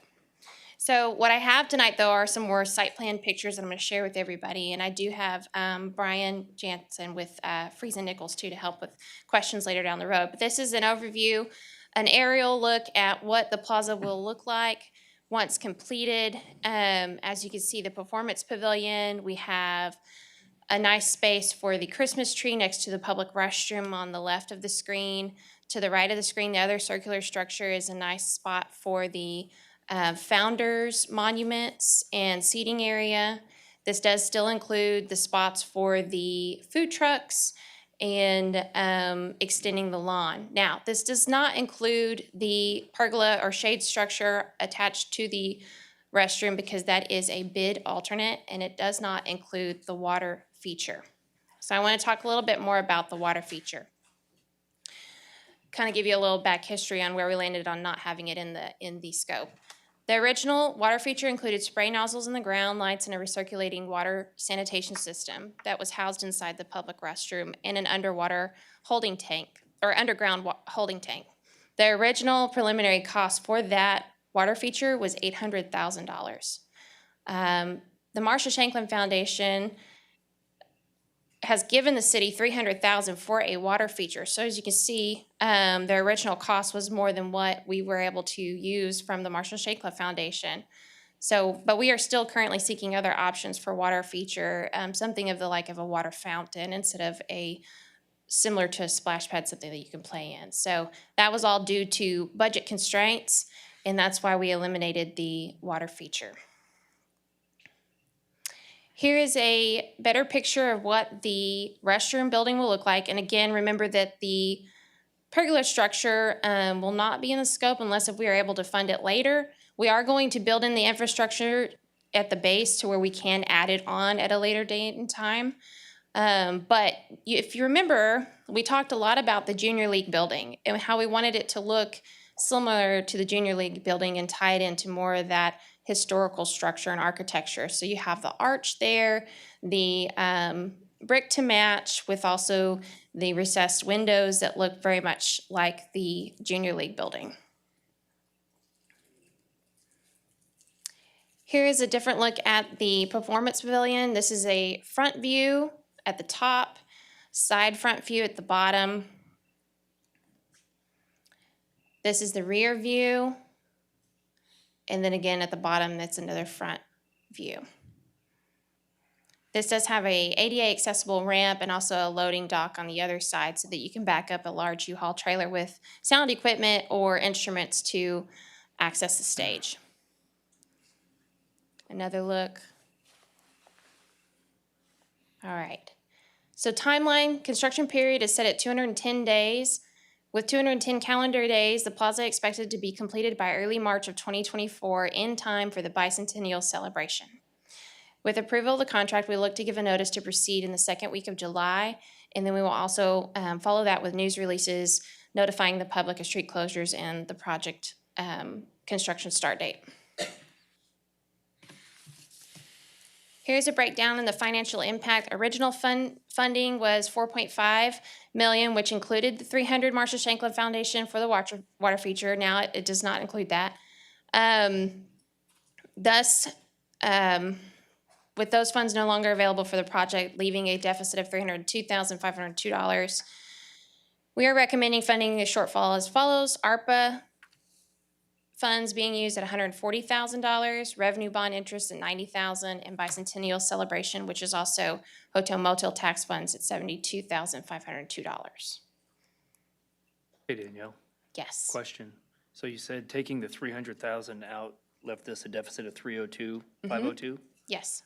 But didn't we remove 800,000 from it because we removed the water feature?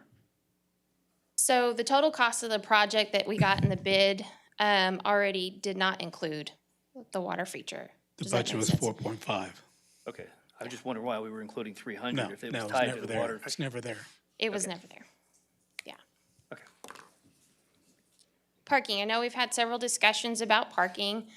With the loss of 42 spaces on the square and closing down Forest Street between Main and Bridge, we have actively been working with the private property owner a block away, noted in the arrow that you see on the screen. That could add, once we finalize those negotiations with that parking agreement to be public-private, it could bring us back to roughly 50 to 60 parking spaces.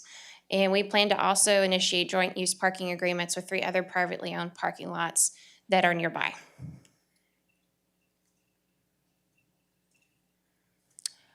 So upon evaluation, it is determined that logger companies will provide the best product and value to the city. In their proposal, we did receive one bid from Logger, and it was $4.5 million roughly, and staff recommends to approve the award to Logger companies. I know that was really fast, and I'm sure y'all have questions. Hit me with them.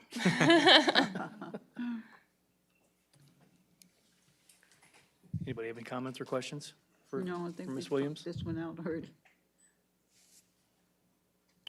And as we move along, I'll come back and give updates along the Okay, project. I had I forgot that the mayor wasn't, he stepped out of this one.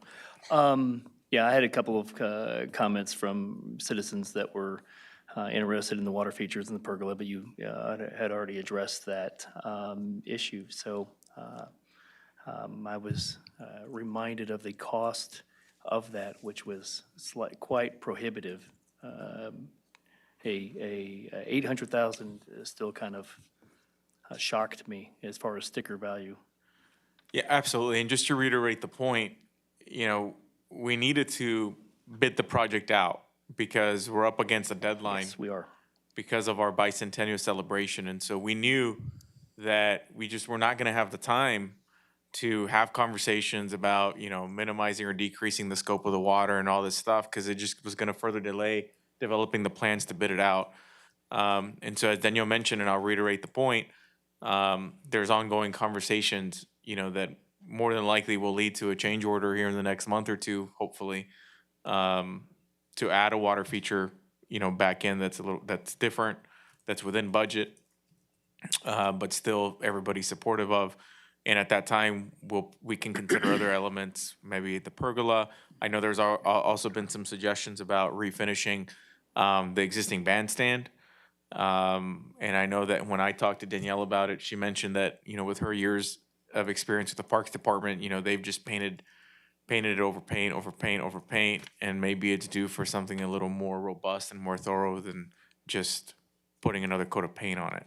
So we'll have to explore those options. But for now, we need to get this project going. Fantastic. I look forward to it being available for April 13th. I have a quick question. The diagram that you showed that says it's not including the gazebo. Yes. It has 3, 1, 2, 3, 4. Those sidewalks are going to be redone? Only those 4? The sidewalks? Yes, Yeah, the answer sidewalks is leading- yes. Okay, yes. that's The what I thought answer we is had yes. discussed. And then the existing ones, the existing 3 on the other side of the plaza, we plan on, I think, power washing them and doing some Yes. kind of work to them to ensure that, it doesn't look weird, to have, older, darker sidewalks. I think there was even conversation about on the new sidewalks, including some kind of, I think, finish or on them or color or something to also ensure that there's not this Right. huge contrast. Right. know, We between would change the color sidewalks. of the concrete. Yeah, I thought we had concrete. discussed it and that, we were wondering if we could get the other 3 sides, but, maybe later on. Right, and we did look into it. There was one big issue with the corner where the statue is, Statue, yes. and inability to make that ADA accessible while Right. still maintaining where that Yeah, statue is okay. placed. But that's the goal for now. Am I correct, Brian? You are. Yeah. We have to put Brian on the spot. We have to have him come to the mic. He has to come out on TV. He made the drive. My payoff. It's in his contract. That's right. So I'm Brian Jansen. I'm the project manager with Freese and Nichols. I just wanted to say thank you to city manager's office and the council and the city on a whole level. We have certainly enjoyed working on this project. I think this is going to be a transformative project for downtown Victoria. So on behalf of Freese and Nichols and our entire team, we just wanted to say thank you. And if you have any technical questions or anything like that, I'd be happy to go over those with you. I do have a question, and I just, I'm still not over the sticker shock on the price of it, because I'm still not completely over closing Forest Street, but I have accepted that that is occurring. And I think it's beautiful and it's gonna be wonderful, but I'm still in sticker shock. But my question is, we were talking about the water feature, and the water feature was also originally gonna be the location of the Christmas tree, because obviously we were not gonna have the water running at that time. But this is really the first time I paid attention to the location of the restroom and the water feature, the restroom and the Christmas tree from the standpoint of driving up Bridge Street, that basically the view of the tree is going to be blocked when you get to the closest location of the tree. Just all the pictures that we see are the other side of the whole plaza. We don't see the side that has the restroom. Anyway, so I'm wondering if we have availability of locating the tree at different times, at different places over the years. Specifically, is there electricity in other places that give us some options? And that was a statement as much as a question. So to answer your last question first, the location of the electrical is spread out throughout the entire project. Each of the low walls that you can see on either the right-hand side of the plaza or the left-hand side near the restroom will all have weatherproof outlets in it. You do have outlets where all of the street trees are located for if you want to install Christmas tree wrap lighting, and that will also be the point of connection for the food truck hookup. So there will be a little bit of a small panel tucked away inside each one of those tree wells where there'll be available electricity. In terms of the location of the Christmas tree, I mean, I think ultimately that's maybe a city programming item if you want to move it from place to place. What we are doing on the location where it's I guess maybe tentatively scheduled to go is we are putting in below grade anchors so that the tree can be ratchet strapped to the paving surface without having to use those big concrete. It'll make the Parks Department's life a lot easier in order to set it up, and it'll be a lot more, a cleaner way to secure that tree. But in terms of the sight lines, this is, the tree typically goes in the middle of the street, but we have to start, I think, all saying our goodbyes to Forest Street as a linear aspect of this north half of the block, because the plaza is growing and we're having a lot more pedestrian friendly spaces, and the road is just, it's RIP. I know we're gonna love it when we have it. I know that. Yeah, it's gonna be fantastic. Well, and we were trying to be mindful of the different uses of the plaza, right? I mean, we wanted to have a performance pavilion that could be used year-round. Obviously, putting the tree in the middle would block, that from happening. And so we were trying to just marry all of these different things. We don't want to spend, this money on a performance pavilion that is not usable during the winter because there's a big tree right smack in the middle or right in front of it, right? And so we were trying to be mindful of just the future vision of the uses year-round of this space. I see your point. I do think it will be visible as you drive up. People will just have to stop so they Well, can that's get out right. and People go. will just have to stop, absolutely. But I do think it'll be visible. It might be difficult to see that from this aerial. But because of the one-way traffic, I think the tree would be visible driving up Bridge Street. It would be a little more challenging to see it actually coming up Main Street. But that's where, you get off and you walk around and hopefully get to enjoy it from that standpoint. Originally, when we were considering a water feature, we were very intentional with the location of the building because we were trying to be intentional with how you can potentially provide some shade. I mean, the architects were being very thoughtful and mindful of location of, building and shade and pergola and where people were going to hang out. And so there was a lot of factors that went into it. And even though there's not a water feature there now, we still anticipate that being the central area where people sit down and maybe enjoy lunch or, have a good view of the stage. We've always envisioned this area as also being an area that could be cornered off and maybe be somewhat of a VIP area, as we know sometimes those happen when there's performances downtown.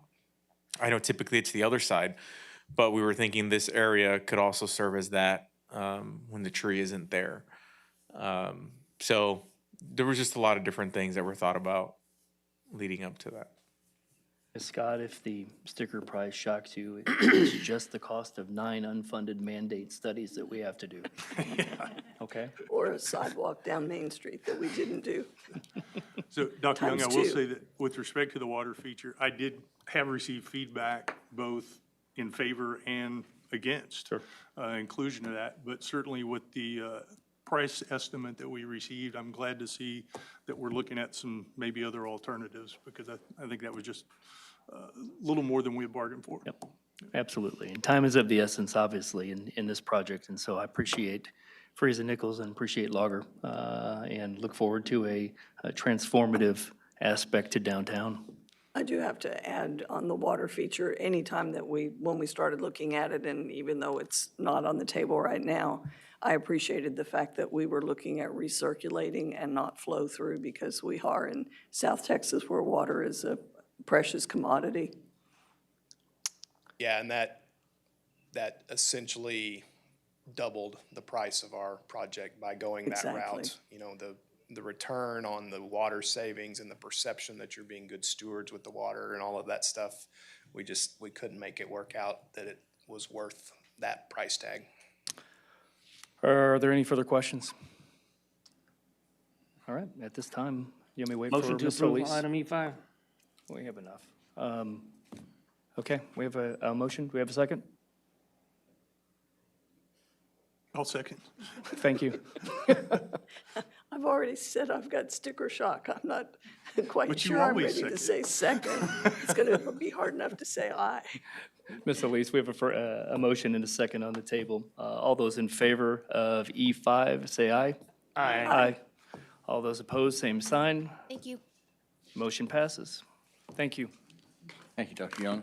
All right, I'll Item pass the E6. baton back over to you.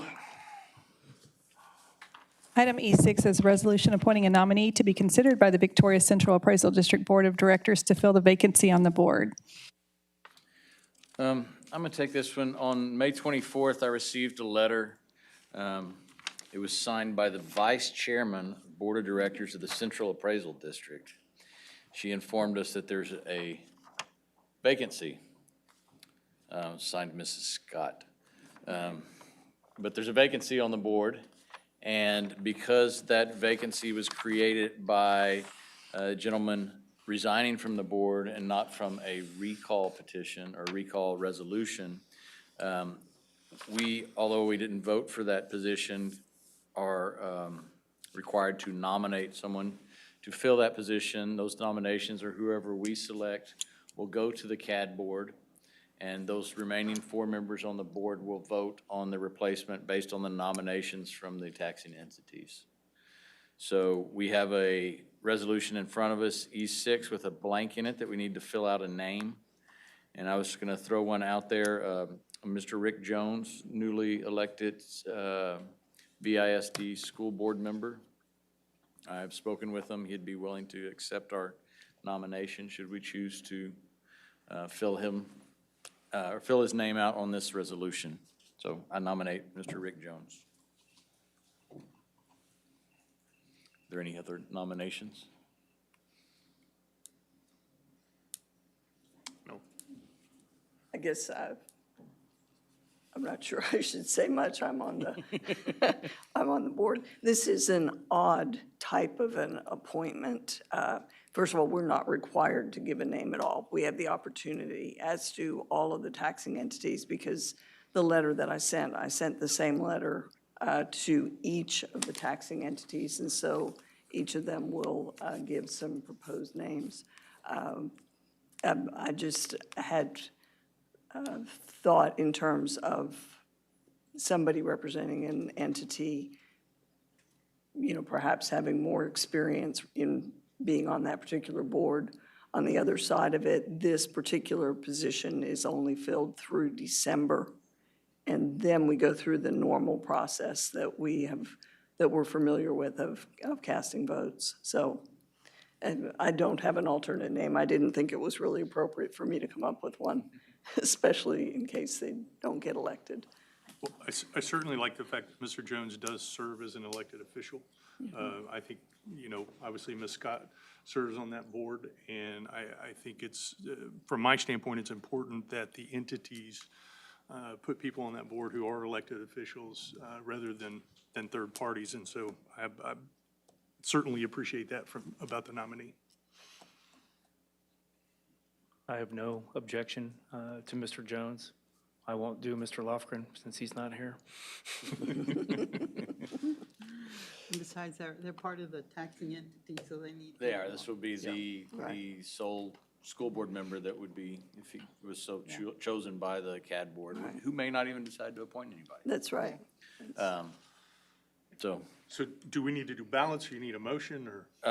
Probably need a motion for E6 to appoint Mr. Rick Jones. So we won't need ballots then? No, we won't need Okay. ballots if we're all in agreement. I'm just, it is a weird procedure, and so we are not appointing, we are nominating. In the fall, in December, we will appoint, but today the city council will appoint. We'll nominate, and then we'll vote on. That's Yeah, true. that, just that clarification. In December, when we do it, we will nominate and then we will cast You're our right. votes in But hopes here- that the person that we nominated has enough votes to stay on that board. Here, we're just nominating. Yes. So I'll make the motion to nominate Rick Jones, VISD School Board Trustee, for the vacant position at the Victoria Central Appraisal District Board of Directors. Second. Thank you. Motion and a second. Is there any further discussion? And also thank you to Mr. Jones for agreeing to be nominated when I called and spoke to him. Okay, I was going to ask. That was my next question. Yes. But Lofgren's a close second, not here. All those in favor of appointing Mr. Rick Jones, say aye. Aye. Those opposed, same sign. Motion carries. All right, done with our action items. We have city manager reports. Let's get Mr. Gill a fresh bottle of water.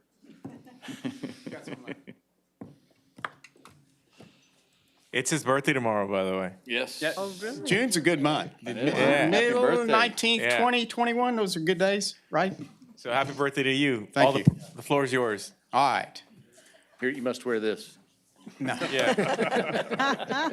Oh, everybody's got one. We've had a lot of changes back and forth with the 24 CIP. This is kind of wrapping it up, proposing the 24 CIP, what our plans are for next year, what our recommendations are. Kind of want to go over for the public, what is a capital project? It's projects that are over $100,000. Useful life, 10 years. You don't want to do a bond issue to paint your house. You want to do a bond issue for something that's going to last a long time. That's a capital project. It's maintaining, improving, building new public facilities, buildings, streets, water, sewer, water plants, everything you can imagine, traffic signals, and other capital expenditures. Now, for the kind of going over our projects, want to look on the left-hand side, focus on the $91.9 million, okay? Now, each of the projects, I kind of want to go over each one of them as a refresher. Residential street program, I'll hit that in a few more slides further down to go over the specific projects. Country Club Mill and Overlay from Magruder to Navarro, that's a mill and overlay project. Tanglewood Phase 1. Is from Magruder to? Navarro, yes, sir. Not all the from way to Spring Creek? No, sir. Okay. That's why we got to make sure that patch is cut, smooth, done very well. Yes. Tanglewood Phase 1 is the street portion, and College Park is also the street portion, and then Bon Air is the street portion. We want to get those done in 2024, advertise them in 2024. We don't want to overlap those contractors, but there'll be a point when we want to go ahead and advertise, get that proposal done, get it out, get a contractor selected as they're wrapping up. There can be a little overlap because there may be a portion where they can start the street work where contractor is done with the utility work. They may be working on another street. So we're going to time that to keep these projects going and keep that street work right behind it. So Tanglewood, College Park, and Bon Air are all full reconstructions. Yes, sir. Okay. The next one is Bridle Ridge reconstruction Phase 3 and 4. That's not a full reconstruction. What we're going to look at is the street portion, replace some of that curb and gutter where there's low spots or holding water, but it's really attacking the street. That is the next section over, and it includes Spur Street, Bridle, and then Appaloosa. There's another section that is, I believe it's called Clydesdale. That's the furthest off to the right, and that's actually part of Saddlebrook, but that's in the future. The next one is Vista del Sol. That is Monterey Street. Give you an idea where that is. It's where the skating rink is on Sam Houston. That street, this neighborhood's been in the CIP for quite a while. It also includes Abbey Street, Tampico, and Deerwood. Some of those, again, the curb and gutter's in relatively good shape out there. One of those streets has 1,000,001 potholes. It's like pothole on top of potholes, but the curb and gutter is good. So we want to go in there and repair those streets, reconstruct them. On Lingo, does that include any type of land acquisition? Very possible. Okay. When I get to that one. You didn't get there yet. I'm hitting Lone Tree Acres. Yeah, it's TBD. TBD. I thought I heard Magruder. I'm sorry. Then Lone Tree Acres, of course. Pothole. Lone Tree Acres, of course, is over Tiboletti, Masu, Hayek, Morris. It also includes the streets, what I call Lone Tree Acres South, which is Thurman, Collins, and Lala streets. Some of those streets are in bad shape. It's redoing some of that internal drainage. If we have to do pipes and grade the ditches, we'll do that and build the street. We want to make sure on this one we get the lime subgrade on that street. That's a big one. You can't just put it on gravel base. You got to do something to that subgrade. Residential, as you see, was $26.9 million. Now I'll get into the thoroughfares and collectors, kind of go over those. Magruder, that's from Lingo Lane to Country Club. Reconstruction. It's keeping it the same, plus or minus on the same width. We'll try to widen it out a little bit if we can, in the areas that we can, but it doesn't include curb and gutter. It is basically the street. Lingo Lane reconstruction, we're working on designs on that one as far as do we want to shorten that curve a little bit, get it smoother as we come around that transition, because right now it's tight and that road is narrow. So that's, as Jesus mentioned, that's some of the things we're working on through the design. We've got that underway. We'll get that completed, and then we can prepare and bring that back. We'll bring that back to you as far as here's our proposals, here's what our recommendations are. And to further clarify, Mayor, your question, the budget that's in there for Lingo Lane currently for its reconstruction does not include a complete reroute with acquisition of additional property for a major reroute. So if we do decide to reroute it or adjust its path, the acquisition piece is not in there. And it would probably increase the construction costs because we're going over. Definitely would. Right. Yeah. And it would involve, it'd be more power poles, more utilities, complex. Then the next one is Pleasant Green. That's a mill and overlay, and that's from South Laurent to Callis Street. Delmar Drive mill and overlay is from North Street to Pleasant Green. Odom Street, which is a concrete street, and I want to kind of talk about this one. That's from Port Lavaca Highway to South Laurent. One of the things that Victoria used back in the day, I'm getting technical because I like this part, we used river gravel in our concrete. We've had one street downtown, they milled some streets years ago when we were working on downtown, and basically the milling company said, I will never come back and mill another street, Victoria. He ground up more blades, more bits than he could ever do. We're gonna do similar to what we did on Red River between Main Street and Navarro that was overlaid probably 35 years ago. We just finished it 2 years ago. We're gonna bring that asphalt, overlay it, seal it, and then overlay the street. And we'll have a little, basically be 1.5 inches higher, but we'll still leave that curb and gutter for drainage. It's not too high so that it's not an abrupt bump when you turn off the street into your driveway, but it just saves an enormous amount of money of having to mill that outside lane. Vine Street, that's everybody's near and dear heart. Mockingbird to Red River is reconstruct that. Again, lime subgrade, a lot of base, a lot of hot mix. And in some of that area, we talked about raising that road up a little, as much as we can where it floods. If we can bring it up even 6 to 8 inches around West Outfall, that would help that road from going underwater as many times as it does. Mockingbird Lane mill and overlay is from Stockbauer to Loop 463. Ben Jordan mill and overlay is from Airline to Red River in front of the college. And then Larkspur is from Navarro to Placido. We have contacted the company that has done testing in the past. We always call them ahead of time. We've talked to them. They've looked at all the streets. They haven't done the official testing where they take bores and tell us how much base is in there, but they've looked at it and driven them with us and said, yes, you're on the right track.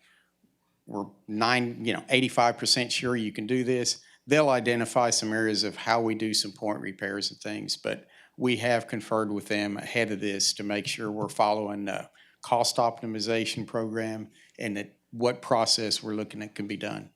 Go back to Ben Jordan. Where's that? Front of the college, right, the part that's cracked up that's between Red River and Airline. It's a hot mix street now. It just seems like it's in much worse condition than a mill and overlay would Yes, it fix. does. We brought that consultant, the consultant, and he was a pavement engineer in San Antonio for about 30 years. He loves this stuff. Well, he came out there and we looked at it and he said, believe it or not, he said, it's okay. He said, look at the foundation. There's only a couple of spots, and I want to say up by college, that actually has failed. It's got cracks in it. Granted that, but as far as it failing, it's not failing. He said, you can mill it, put a seal on it, overlay it. Those cracks are going to come, they will propagate through like they have on Main Street, but you will improve that ride quality immensely. So it's not just going to mill and overlay, like it No, will we'll level it out. mill it down, but it'll improve that ride. Once we mill it, we'll be able to put a smoother surface. They'll get a laydown machine. There'll be the worst parts is where at the intersections, and that's very difficult to correct because you still got to get that tie-in and the drainage. The old days, what they did, wrong way to design a street is they met centerline crowns, whether it was a arterial to a minor street, they met the center crowns and then they put drainage on either side. That's not done anymore. Now you want to take the major street, run that crown through, and then the other streets, they're stop streets. You can maneuver that, curve it, but that curb and gutter's kind of locked in. So we're going to have to kind of follow those rises. We're going to take as much of that out as we can, but it's still going to be there. That's just the 1950s way of how they designed back in the day. Ken, on Ben Jordan, past Airline, before you get to Crestwood, seems to me there's a big hole there. And I know the street's concrete, and I remember that Ben Jordan was the first or one of the first concrete streets. There is some pavement Right. Some of the manholes have settled, and we're addressing those as we go. There's also, there's a sewer collapse right at Poplar Avenue. Somewhere's around there. I'm Right pretty there. sure that's where it's at. And that's where it's at. We're working Right. on getting the sewer line fixed. It's draining, and we're having to pump it out about once a day. Uh-huh. But that's in our immediate needs as far as we're Okay, working on a okay. I contract was to get that wondering, line because fixed. I But know that's I've it. driven down, yeah. That's Okay. the one. Okay. Utility projects, 11.7 million. It's the ASR project, well project. That's part of this funding as far as the utilities go. The water SCADA project is in there. Emerald Hills sanitary sewer line replacement. Emerald Hills is Jade Topaz area. Some of those lines are really old. Vine Street water line replacement, that is from Trinity to North Street, not in the section that we're going to be reconstructing. The Anthony Road sewer line, that's the design, and that's from Lone Tree to US 59. That sewer line is, because of the proximity of that lift station, if you'll notice, we're doing the one on Country Club, right by a lift station. Anytime those sewer lines, especially the concrete ones near a lift station, the off gases just eat those lines up. And that's right there. Anthony and Lone Tree is right by that lift station. Additional high service pump, that's recommended in the water master plan. We want to get that started. That's a capital project. Northeast water line, the replacement, the design, that's from Hand Road to Wan Lin Street. Dairy Road water line abandonment, that is where the old Plant 4 was. It's not on Dairy Road, it's in the back area in an easement. We just want to get that water line abandoned, get it out of service. It's an older water line, and we can do that without interruption or anything to affect the circulation of water. LED street lighting program, we want to continue. That would be phase 3. That is going to be the final section with Victoria Electric Co-op to get the rest of their system up to LED. We've talked to them. We're negotiating with them right now. And it's also to possibly, if we can afford it, to do a lighting program where we bring in an expert to tell us where our deficiencies are. So that's part of that phase 3. And then finally, the public safety building at our estimate right now at $45.87 million. Can I jump back to the Dairy Road? Which Yes. section of Dairy Road is that? It's the section north of Huvar Street where Plant 4 was. There's some water lines that go through that in an easement through that, I call it the old Plant 4 property. The corner of Dairy and Huvar would be the. But we Next don't to the have Honda north- dealership. We don't have, do we have to get into that road? Because we just. No, we do not okay. have to get into that road. Okay. 'cause Like that I was said, it's the old pretty Plant recent 4. construction. so. Correct.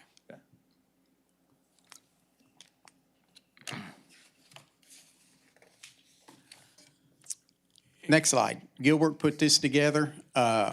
Give him credit for it. This shows a history, 9-year history.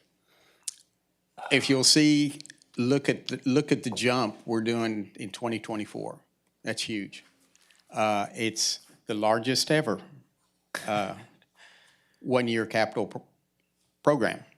But that gives a breakdown of each of where, residential thoroughfares, utilities. Of course, the public safety building is blue in the 2024. And then you have, other projects. And one of the points that, when Gilbert and I were going through this, that we felt was very important to make on this slide is that, yes, it's a large number for the CIP. And obviously it's skewed, so to speak, because of the building. But I think it's important to convey that even though we're allocating that much funds to the building, we're still investing a substantial amount of money in streets, whether that be the residential program or the thoroughfare program. And this graphic very clearly shows how we're doing that. And it also is a reminder to us how in fiscal year 23, it was a big year for utilities because of just the order that we do, right? Those 3 neighborhoods with the utilities going in fiscal year 23 and then streets in 24. And so again, even though, yes, the blue element is a lot, it's not at the sacrifice of keeping us on track with our goals, which Ken will get into as it relates to streets. It's a good slide. It points that out. Yes, it is excellent. Thank you, Gilbert, for that addition. Next one is CIP program. We're just to kind of go over this CDBG MIT. Where is that going to? It's going to Lone Tree Acres at $3.9 million. It's going to the Public Safety Building, the hardening at $5.4 million, and then the Water SCADA project. That's the, if you remember, we had SCADA for the water and wastewater side. We're going to get the water side. We're going to focus on that. So God forbid we have another freeze. We've got some of that SCADA in place so we can monitor that water better from system and from EOC wise. One of the things that leaves a total amount of $13 million. And then there's a remaining MIT available of $6.48 million. We're recommending that be allocated to the inflow and infiltration projects. They're working on that study. As you know, they're doing smoke testing. That's going to identify, they're going to come back, identify some projects that can really make an effect as far as reducing our I&I. And that's what we want to hold that money back for, recommend to hold that money back for, to address some of those projects as they present them in 2020, early 2024. On public lines. Public lines, right. If you have some left over, you can always give it to the residential. True.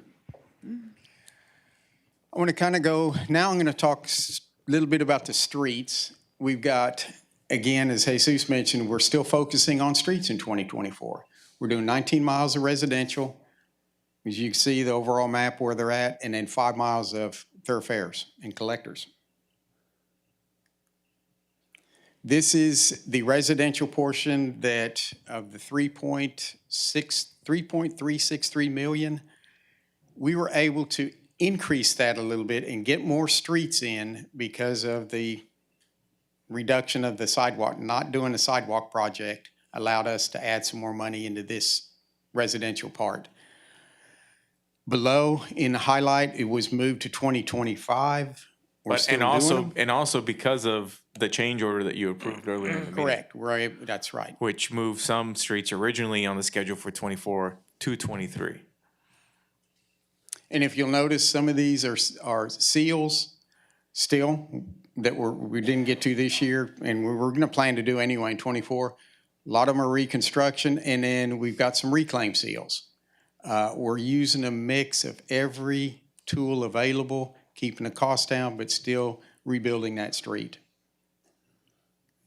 And that's a map of the streets we're looking at for next year. Ken, can you go back? Yes, sir. And also to clarify, some of the streets that are on there as reconstruction were originally not planned to be reconstruction. Correct. And so you may recall that now we put more effort, money, energy, et cetera, into ensuring that the base of a street would be appropriate for a seal. And so that's part of the reason why we're having to move up some streets, not have to, but part of the benefit of moving up some streets, moving up to some to 25, and also increasing the amount of budget going into residential street program. Somebody might say, well, how does that make sense? Well, it's because some of these streets increased in their cost estimate because they had to go from seals to reconstruction. There was another reason. I know. Go ahead. No, go ahead. Let's make sure it was stated. No, go for it. For real. Y'all go ahead. Anyway, that's what I was going to say. Now, what I was going to say is that, as you recall, back in December, we made a presentation to you. There were some streets that we're pushing, taking off 23 and moving up to 24 because to accommodate some other improvements like McGuire and some other streets. That was over $1.5 million of streets being moved out into 24. So in addition to Mr. Gardner mentioned about the increase in costs, you had that amount to deal with, which as a result, you required to push some more to 225 where the funding is available. Thank you.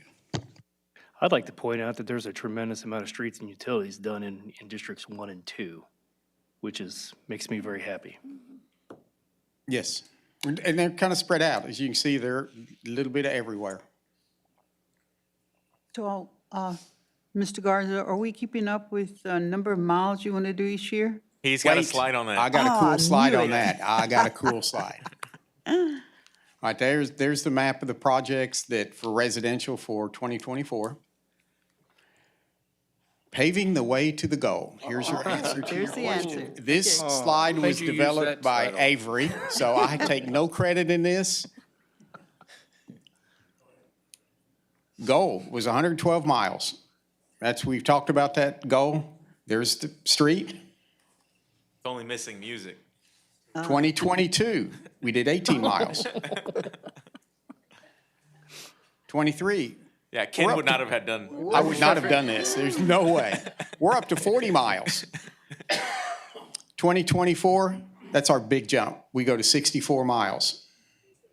As you see, we're still doing streets. I don't think this is drawn to scale. Yeah, I'll talk to Avery about that. We get in 25, we follow the plan, we're at 85. In 26, we go to 105, which I think that's great. I mean, that's the most we've done in many, many CIPs over a 5-year period. We're tracking that goal. Gilbert's doing, of course, his job to make sure we have the funding to do it. Yeah, and remember, the previous 5-year window had 75 miles. And so the reason why we set the goal at 112 is because that was a 50% increase in the miles of streets. And even though, we're at 105 and the goal is 112, we're still very, very close to that. There might be an opportunity, maybe, I'm not sure, in the next few years to, get closer to the 112. But either way, I mean, we're making a significant, dent in our street program within this 5-year period. The next slide, Avery did this one. It's got a lot of information on it. This is a breakdown of seal, mill and overlay, and reconstruction. You can see the blue. I want to point that out, the mill and overlay. That's been a big push over this 5 years. We didn't do a lot of that. With that mill and overlay, I think the future generations of Victoria are going to see the benefits. We're saving those arterials. You look at how much Sam Houston cost back in, 7, 8 years ago? $17 million. I don't even want to know what that jewel would cost now. That's probably $50 million. Just that portion from Laurent to Business 59. So milling and overlay, our infrastructure is absolutely a huge benefit, and future generations will see it. This is basically a breakdown of each project, where all the funding's coming from. I'm not going to go into each one, but you'll see it's a mix of general funds, CO bonds, utility funds, utility debt capacity, Victoria Sales Tax Development Corporation. There's grant money involved, and then there's the TxDOT Overpass Fund.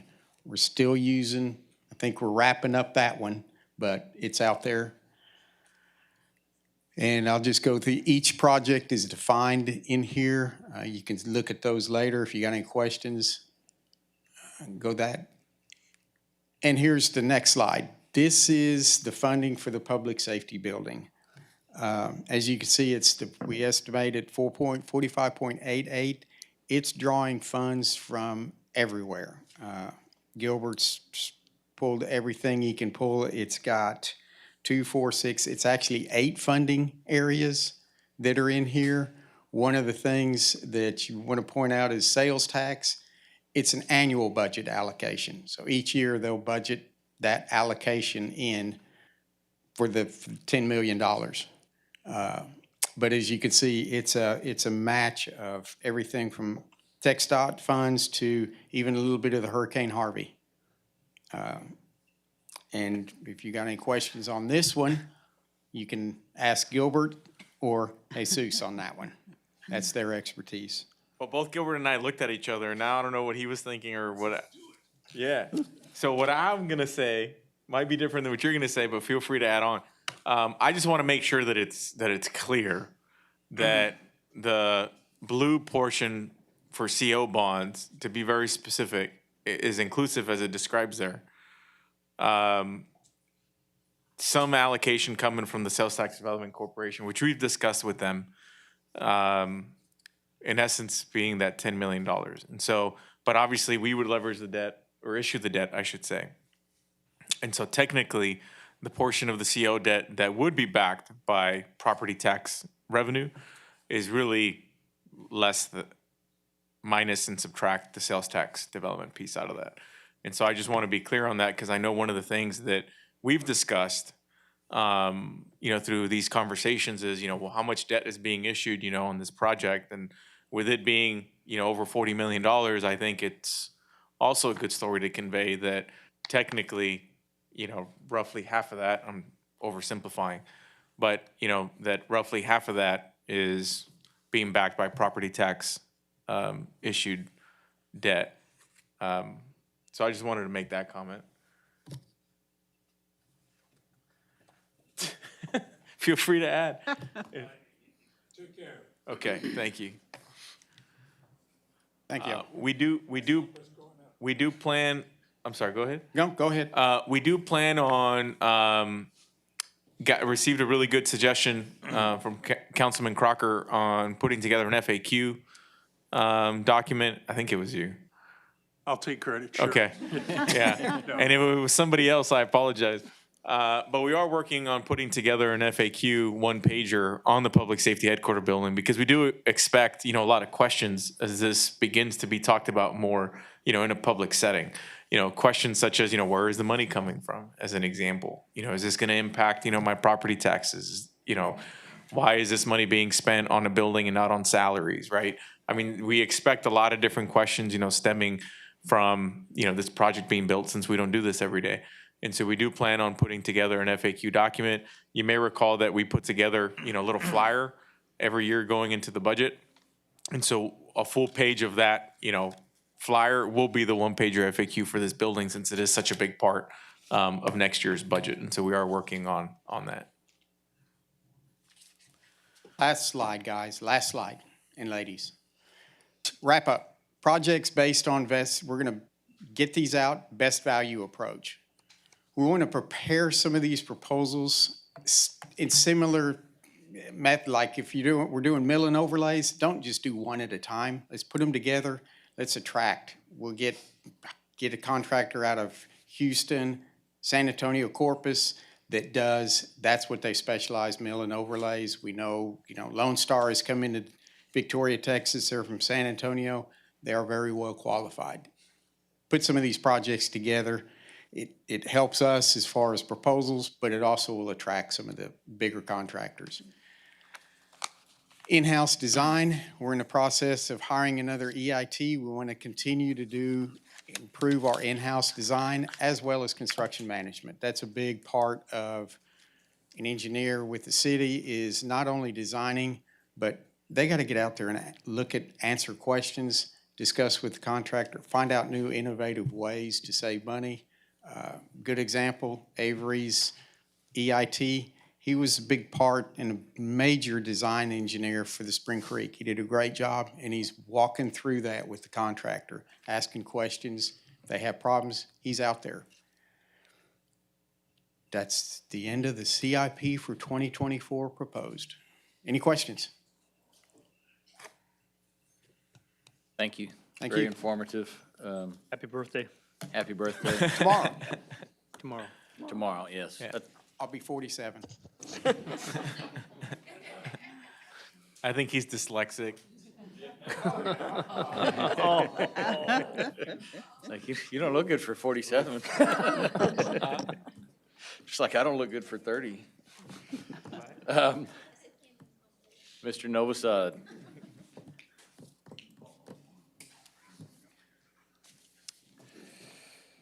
We have a Hot Funds Awards Program update. Yes, sir. Good evening, Mayor and Council. Thanks, y'all, for having me here tonight. I have a presentation on the changes that are being proposed for the Hot Funds, the city's annual Hot Funds Awards Program.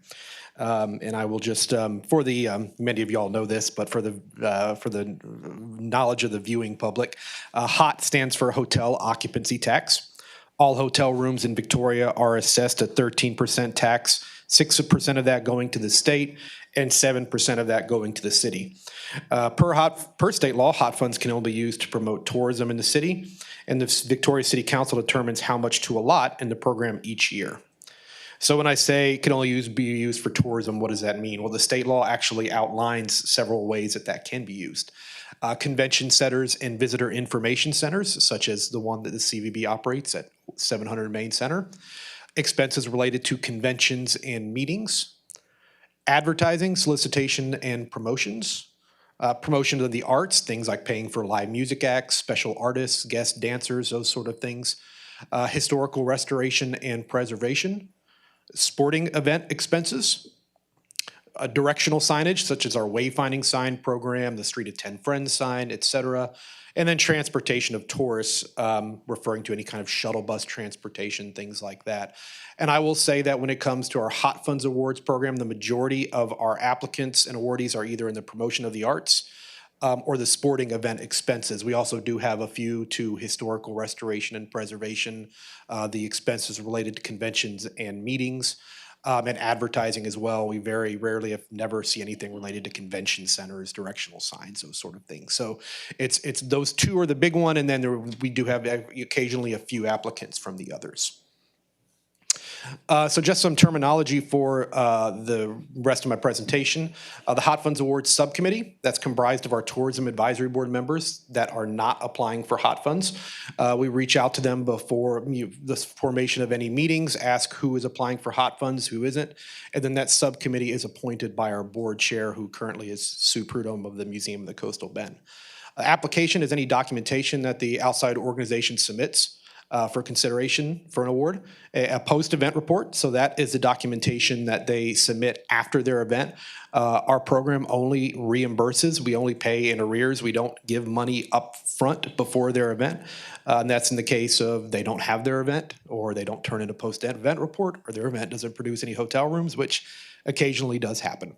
And then the upcoming awards period, it's any event seasons taking place between October 1, 2023 and September 30th, 2024. So our program does correspond with our fiscal year.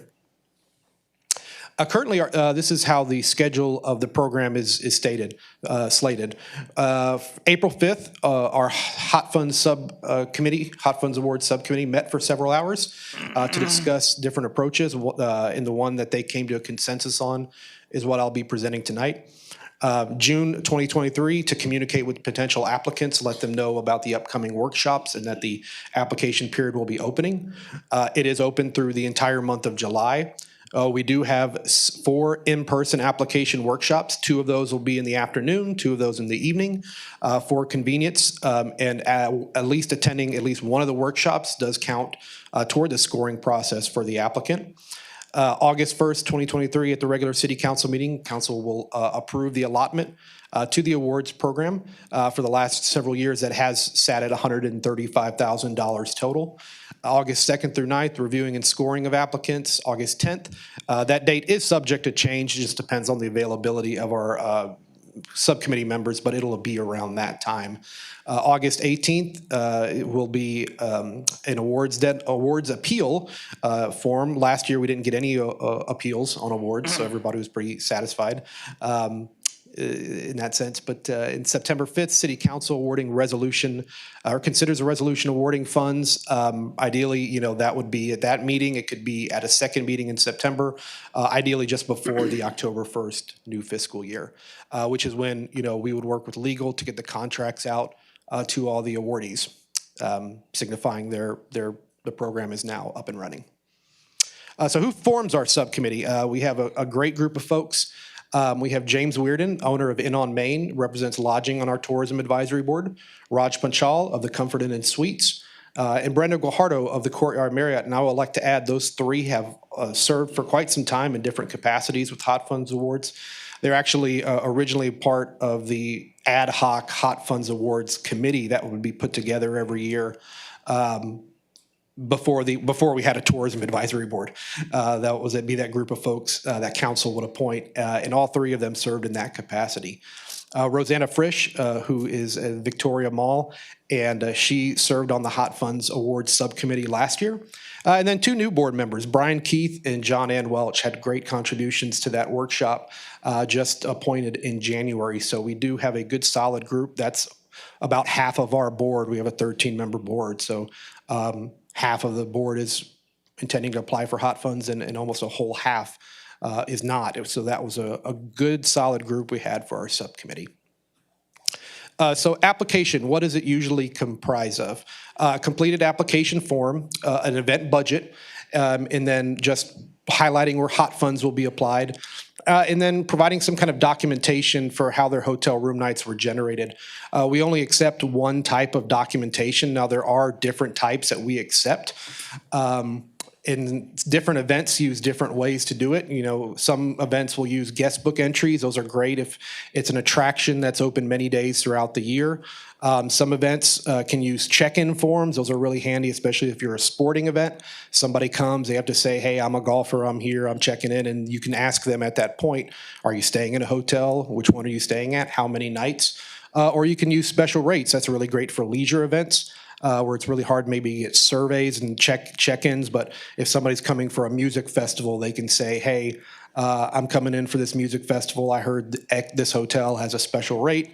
The hotel will offer it to them, and then that special rate could be trackable.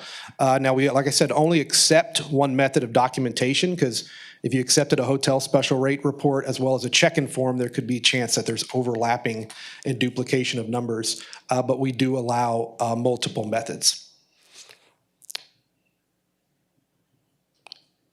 And one more thing to count as well, we do not count hotel room nights that the organization event or the event paid for themselves, or those booked by anyone compensated to be at the event. Now, we do accept hotel room nights, say, from vendors, people who are paying to be at the event, but if someone is compensated or the event itself paid for it, we don't count those room nights.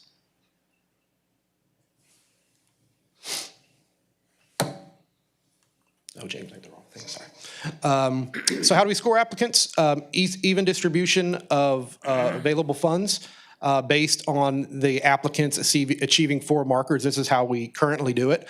Attending a workshop, document compliance, so they turn in their form, their application form, turn in a budget, credibility and transparency. Their budget is highlighted. They show, if they're asking for $9,000 in hot funds, when they highlight their budget of where they're going to spend hot funds, it adds up to at least $9,000. Simple steps that need to be taken that just show us that they've taken their time and they understand where the funds will be used. And then utilization of prior awards. So if somebody's gotten a hot funds award before, and for some reason they didn't have their event, but they didn't turn in a post-event report because they just, and this is only for the year before, we will dock them points for that, because if you think about it, that's money that's being taken away from another applicant. And we've given exceptions in the past for cases of event cancellation related to COVID and things like that. But if it's just a case of bad organization, bad record keeping, and they're not able to get their hot funds award, that's money that someone else lost out on. And then part 2, distribution of the available funds based on hotel room night impact. So what percentage that event had of the total hotel room nights. And then the post-event report, they complete form, an event budget showing the actual revenues and expenses. Again, the hotel room night documentation from that year's event or season. Again, we only accept one method. Copies of invoices, receipts, and then proof of payment. So that can be things like canceled checks, bank statement line items, or in the case of cash payments, city staff witnessing the cash transaction. And then a marketing example recognizing the city. We do ask. Why is that our responsibility to watch a cash transaction? That happens for a couple of our applicants. That's something that. Why? Because that's been their method in the past, and I wanted to try to accommodate those events. But I can understand if there's hesitancy at that, we could look at removing that from our thing allowable for the next program. I think we should consider not doing that. I think Okay. it should be something that's documentable. Okay. Not just a cash transaction. Yes, sir. Yeah, it's my opinion. Right, and that's if that's council's wish, we can definitely have that in the policy. It's really, when it comes down to it, the cities can do, as long as they're approving hotel room nights, that's what the state law is basically saying. But when it comes to our personal preferences on how they pay and stuff, that can be up to council. Absolutely. I'm not sure I'm following what you're saying or what the objection is. So currently, as proof of payment, Joel literally stands in a room while somebody hands $14,000 in cash to a vendor as proof that that payment was made. Because we do have some event organizers in town that work on a cash-only business model. And so that's just the way that the program has accepted that proof. But obviously, there are, pros and cons with that approach. I know that we've had the conversation around, changing that as well, that mirror your sentiment, Mayor, around it having to be something that's more structured, more formal, more actually proof of documentation of a transaction. So I'm glad that, you brought that up to see where council is on that. I don't see it as the responsibility of a city employee to go watch a transaction for someone's business to say, oh, okay, yeah, now you're eligible to receive funding from the city to help with your event. If you're gonna run your event, you take care of your business in a form that can be submitted to the city for review. It's not for that employee of the city to go out there and witness transactions. We just need documentation of the transactions. And we can absolutely put that in the application and the policy this year and make that a part of the workshops and say, this is what council wants to see going forward. So a handwritten receipt from the vendor would be acceptable to you? Well, you'd have a contract and it was paid, and here's the check number or whatever. Right, you would need, Mrs. Scott, like a canceled check or else bank statement line item, because if you just have the receipt from the vendor, they could just write paid, anybody could write paid on there.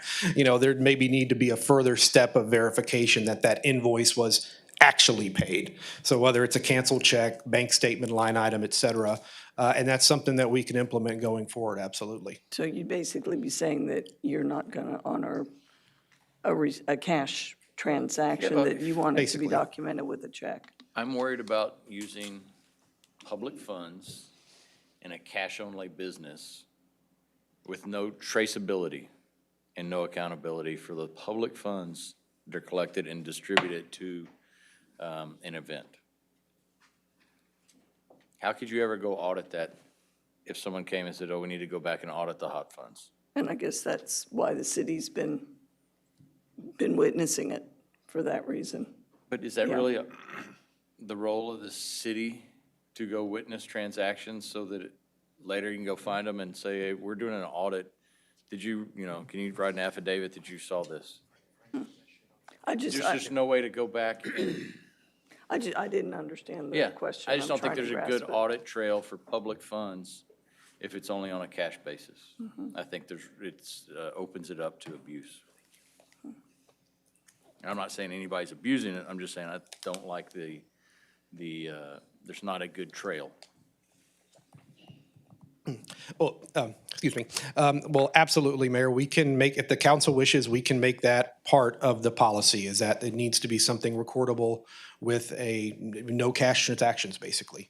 It needs to be by check and have those other forms of And documentation. we can I work mentioned. we can work with legal and put something in that policy guidelines that is consistent with that. If you need a consensus, I'm certainly in favor of that. Do what? I said, if you need a consensus from up here, if that's what you're asking for, I'm certainly And in I'm favor. not knocking anybody that wants to operate on a cash basis. I just say that we're using public funds for this, and there needs to be a higher standard and accountability for making sure that public funds are used in the proper method. And if someone comes in and does a FOIA on an event, just anybody could do that. How do you? And that's a fair point, and we can, that's what the workshops are for. We're going to give them plenty of warning to say, okay, hey, this is a new thing in place. I know you're used to maybe operating on a cash basis, but for at least some of the expenses you have that you want to get hot funds reimbursement for, you'll need this different kind of documentation and different method of payment, and we can do that.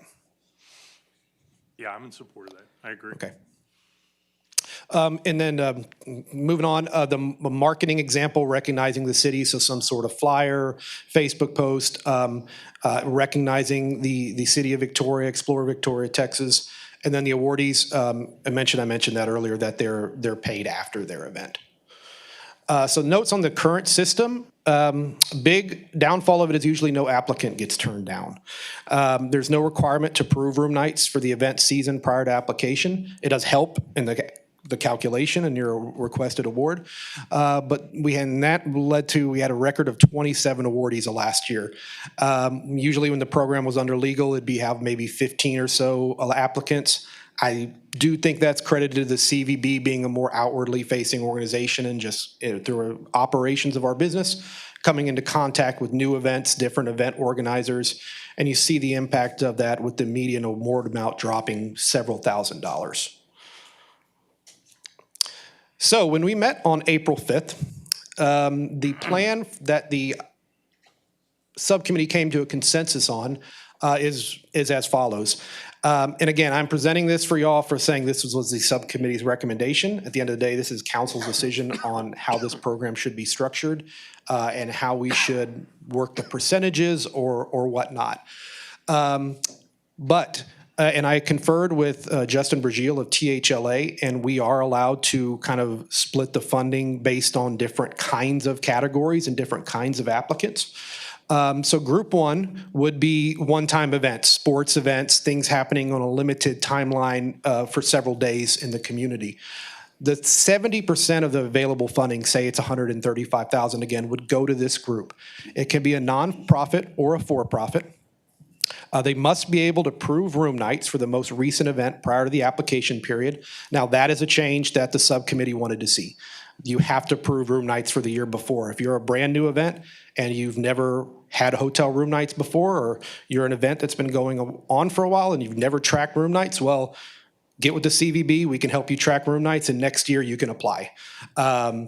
We wanted to remove any instances where new applicants, especially events that maybe are brand new, there's no proof that they can prove room nights. What happens if they get a Hot Funds award? It's time to turn in their post-event report and they produce no hotel room nights. You know, that's funds that could have went to another group that has proven room nights. And then taking those funds and the remaining, taking those 70% and splitting them, 50% of those, that 70% is evenly distributed between the eligible applicants. And I mentioned it on those four markers earlier, the document compliance, credibility and transparency, utilization of prior award, attending a workshop, and then 50% of that is distributed by the percentage of hotel room night shares. Now here's an interesting thing to add for this. This is how we introduce a limiting factor, if you will, into the amount of applicants we have, or the amount of awardees, excuse me, I should say. Only the top 10 room night generators are eligible for awards. If it's a limited time event, they only have a few days and they aren't in the top 10 as far as the room nights they generated the year before, they're not eligible to receive an award. So that's measured by the room nights the year before? The year before, yes. So if the 10th ranked event had 50 room nights and the 11th ranked event had 35, the event with 35 room nights would not be eligible for a Hot Funds award. And that's where we're just trying to do our best to try to put in some limiting factors in there to really reward those groups that produce the room nights. And so the next group would be arts and historic preservation. Now, we do recognize the value of that are performing arts groups, that are cultural arts groups, visual arts, historic preservation provide to our community on an annual basis, year-round. They're in the community, they're having multiple events, multiple fundraisers, and that's very valuable to us as trying to market Victoria as a tourism destination. A little differences between group one.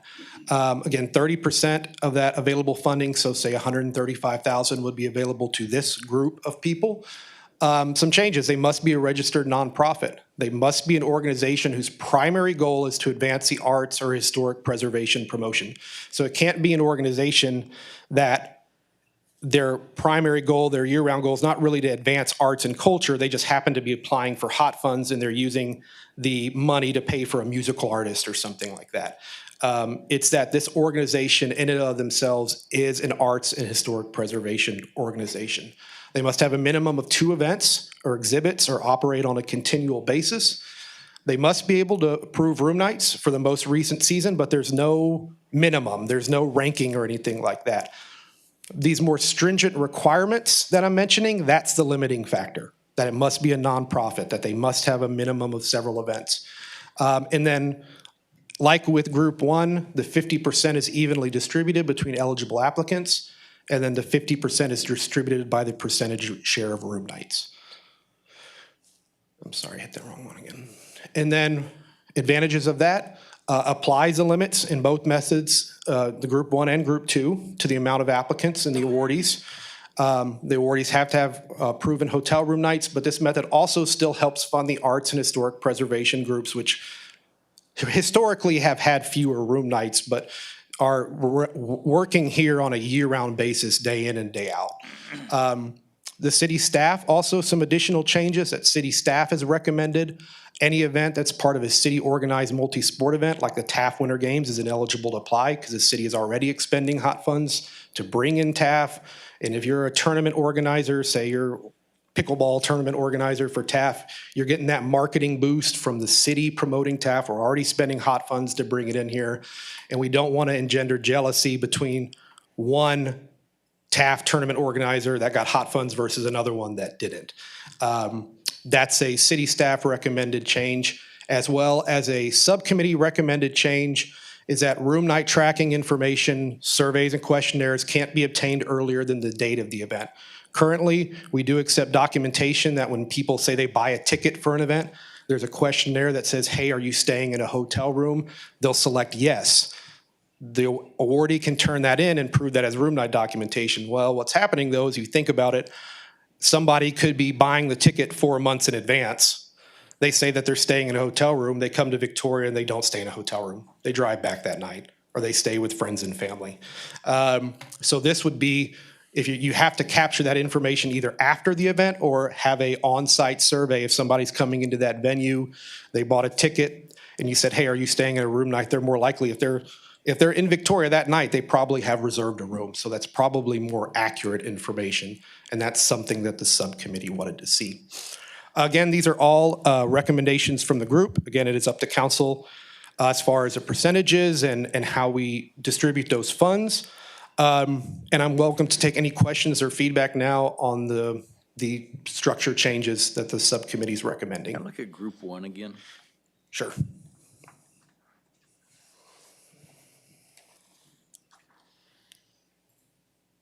So if you fall into Group 2, you could also fall into Group 1? The idea is for there not be duplication. Right. No Yeah, double dipping. That was part of.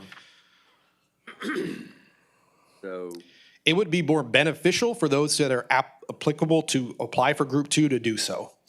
Because the Group 1 is really geared more towards those sporting events, those events that are going to produce more room nights than, and they're operating, like I said, here for 2 days, 3 days versus that Group 2 that's got multiple events throughout the year, but historically their room nights are going to be lower.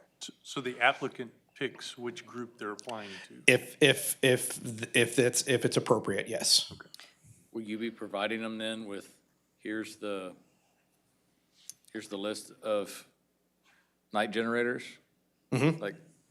And here's the top 20, so you know where you fall? And they tell you Group 1 or Group 2 that I'll be applying for that one? And look as in historical data and saying that, are you talking about like at a workshop that we would show like what people have done in the past and say, okay, here's what it's been in the past, and if you think. Because if I was sitting there as a treasurer of a nonprofit, I'd be looking at, okay, we fall in the top 10 night.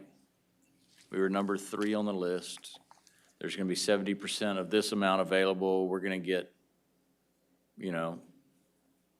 a certain portion of that, and then we are the, top percentage people. We're going to get this much money for that. But if I went to the other one, there's only 30% of available funding, and it's going to be split this way. So I'm going to come out better off in Group 1. That's what I'm going for. We can talk about that as staff, Jesus, I suppose, and if we want to do that on a case-by-case basis with the applicant, or we want to do that publicly out at the workshop in front of Be everybody. a determination that each one's gonna have to go through themselves to see how it comes out. And I mean, I think we should run a scenario ourselves to know how it comes out. Yeah, I mean, that's not how I understood it. If you go to group 2, we did think of the, no double dipping scenario. I understood it, and maybe I was wrong, but I understood it as the group 2 with these arts and historic preservation organizations, they would only qualify for group 2.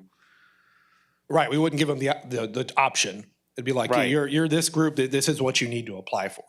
Right, like we are predetermining in a way that specific nonprofits fall within group 2.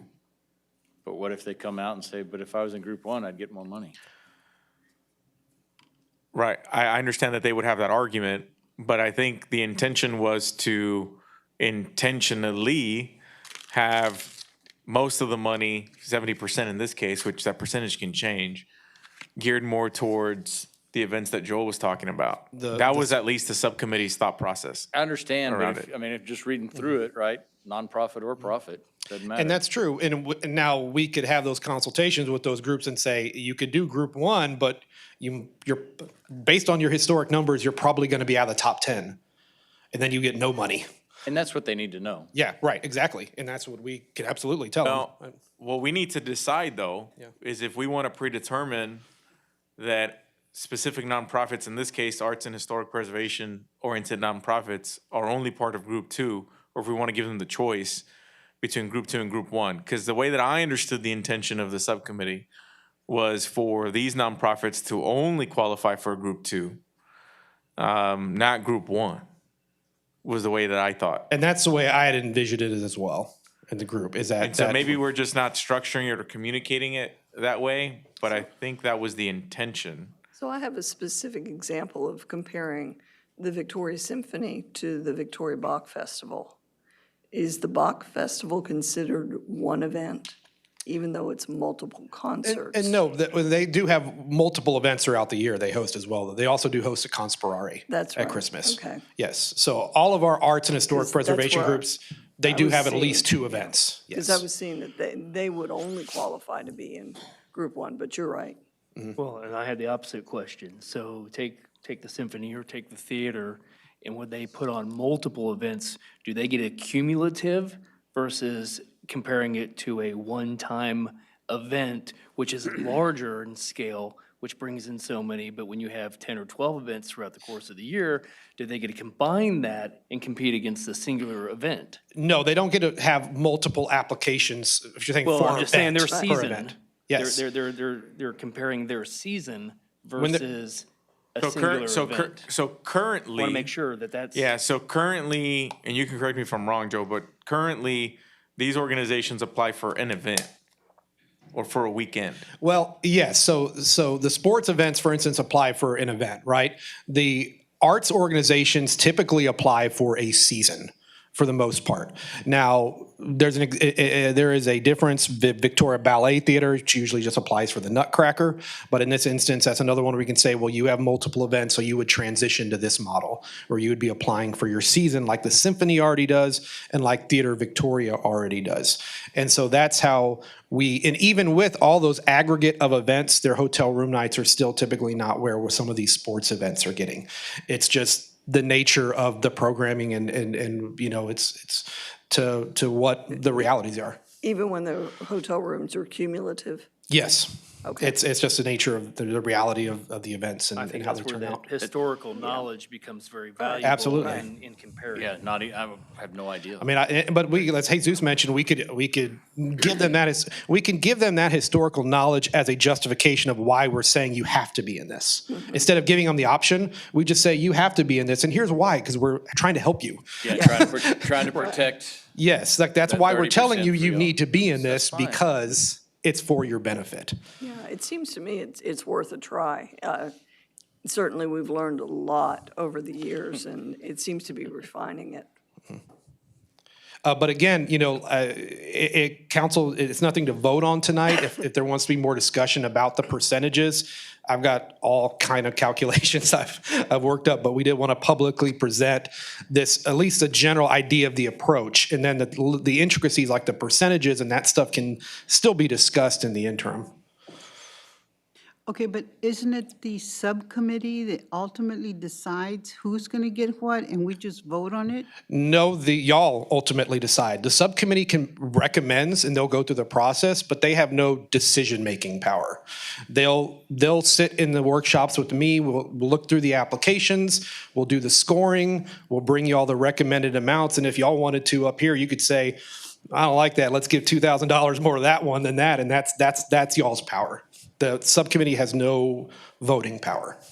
But the recommendation comes from them. The recommendation does come from them. Data-driven recommendation comes Yes. from them. Remember, Yeah, so you we don't have remember to how it spend was the last 23, 10 years, you know. the lobbying effort before. Yes, we all yes, did so, this. and that was the object of having the subcommittee, is that they would do all the Do the work thinking and yeah, then calculate they it, but just do- again, yeah. the power is with y'all. Right, yeah, we just do they do the recommendation and we just vote. We approve it. We approve it, yes. I think it's a good way to go. I just want to just going to be those little questions. Sure. Like that we'll have to work through, add a little bit more clarity as we go through it. Yeah, and we definitely need to fine tune, some of this verbiage. Y'all have brought up a good point, some good points to do that, and so we'll continue to refine that. Okay. All right, thank you. Thank you. All right, that finishes the city manager reports. Will there be an executive session? Yeah, we'd like to start it, at least.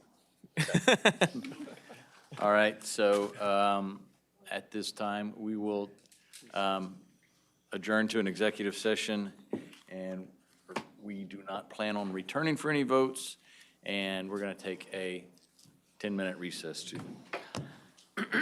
The council recesses into executive session on the 20th day of June 2023 at 7:41 PM. And the executive session is pursuant to Texas Government Code 551.087, 551.072, and 551.071.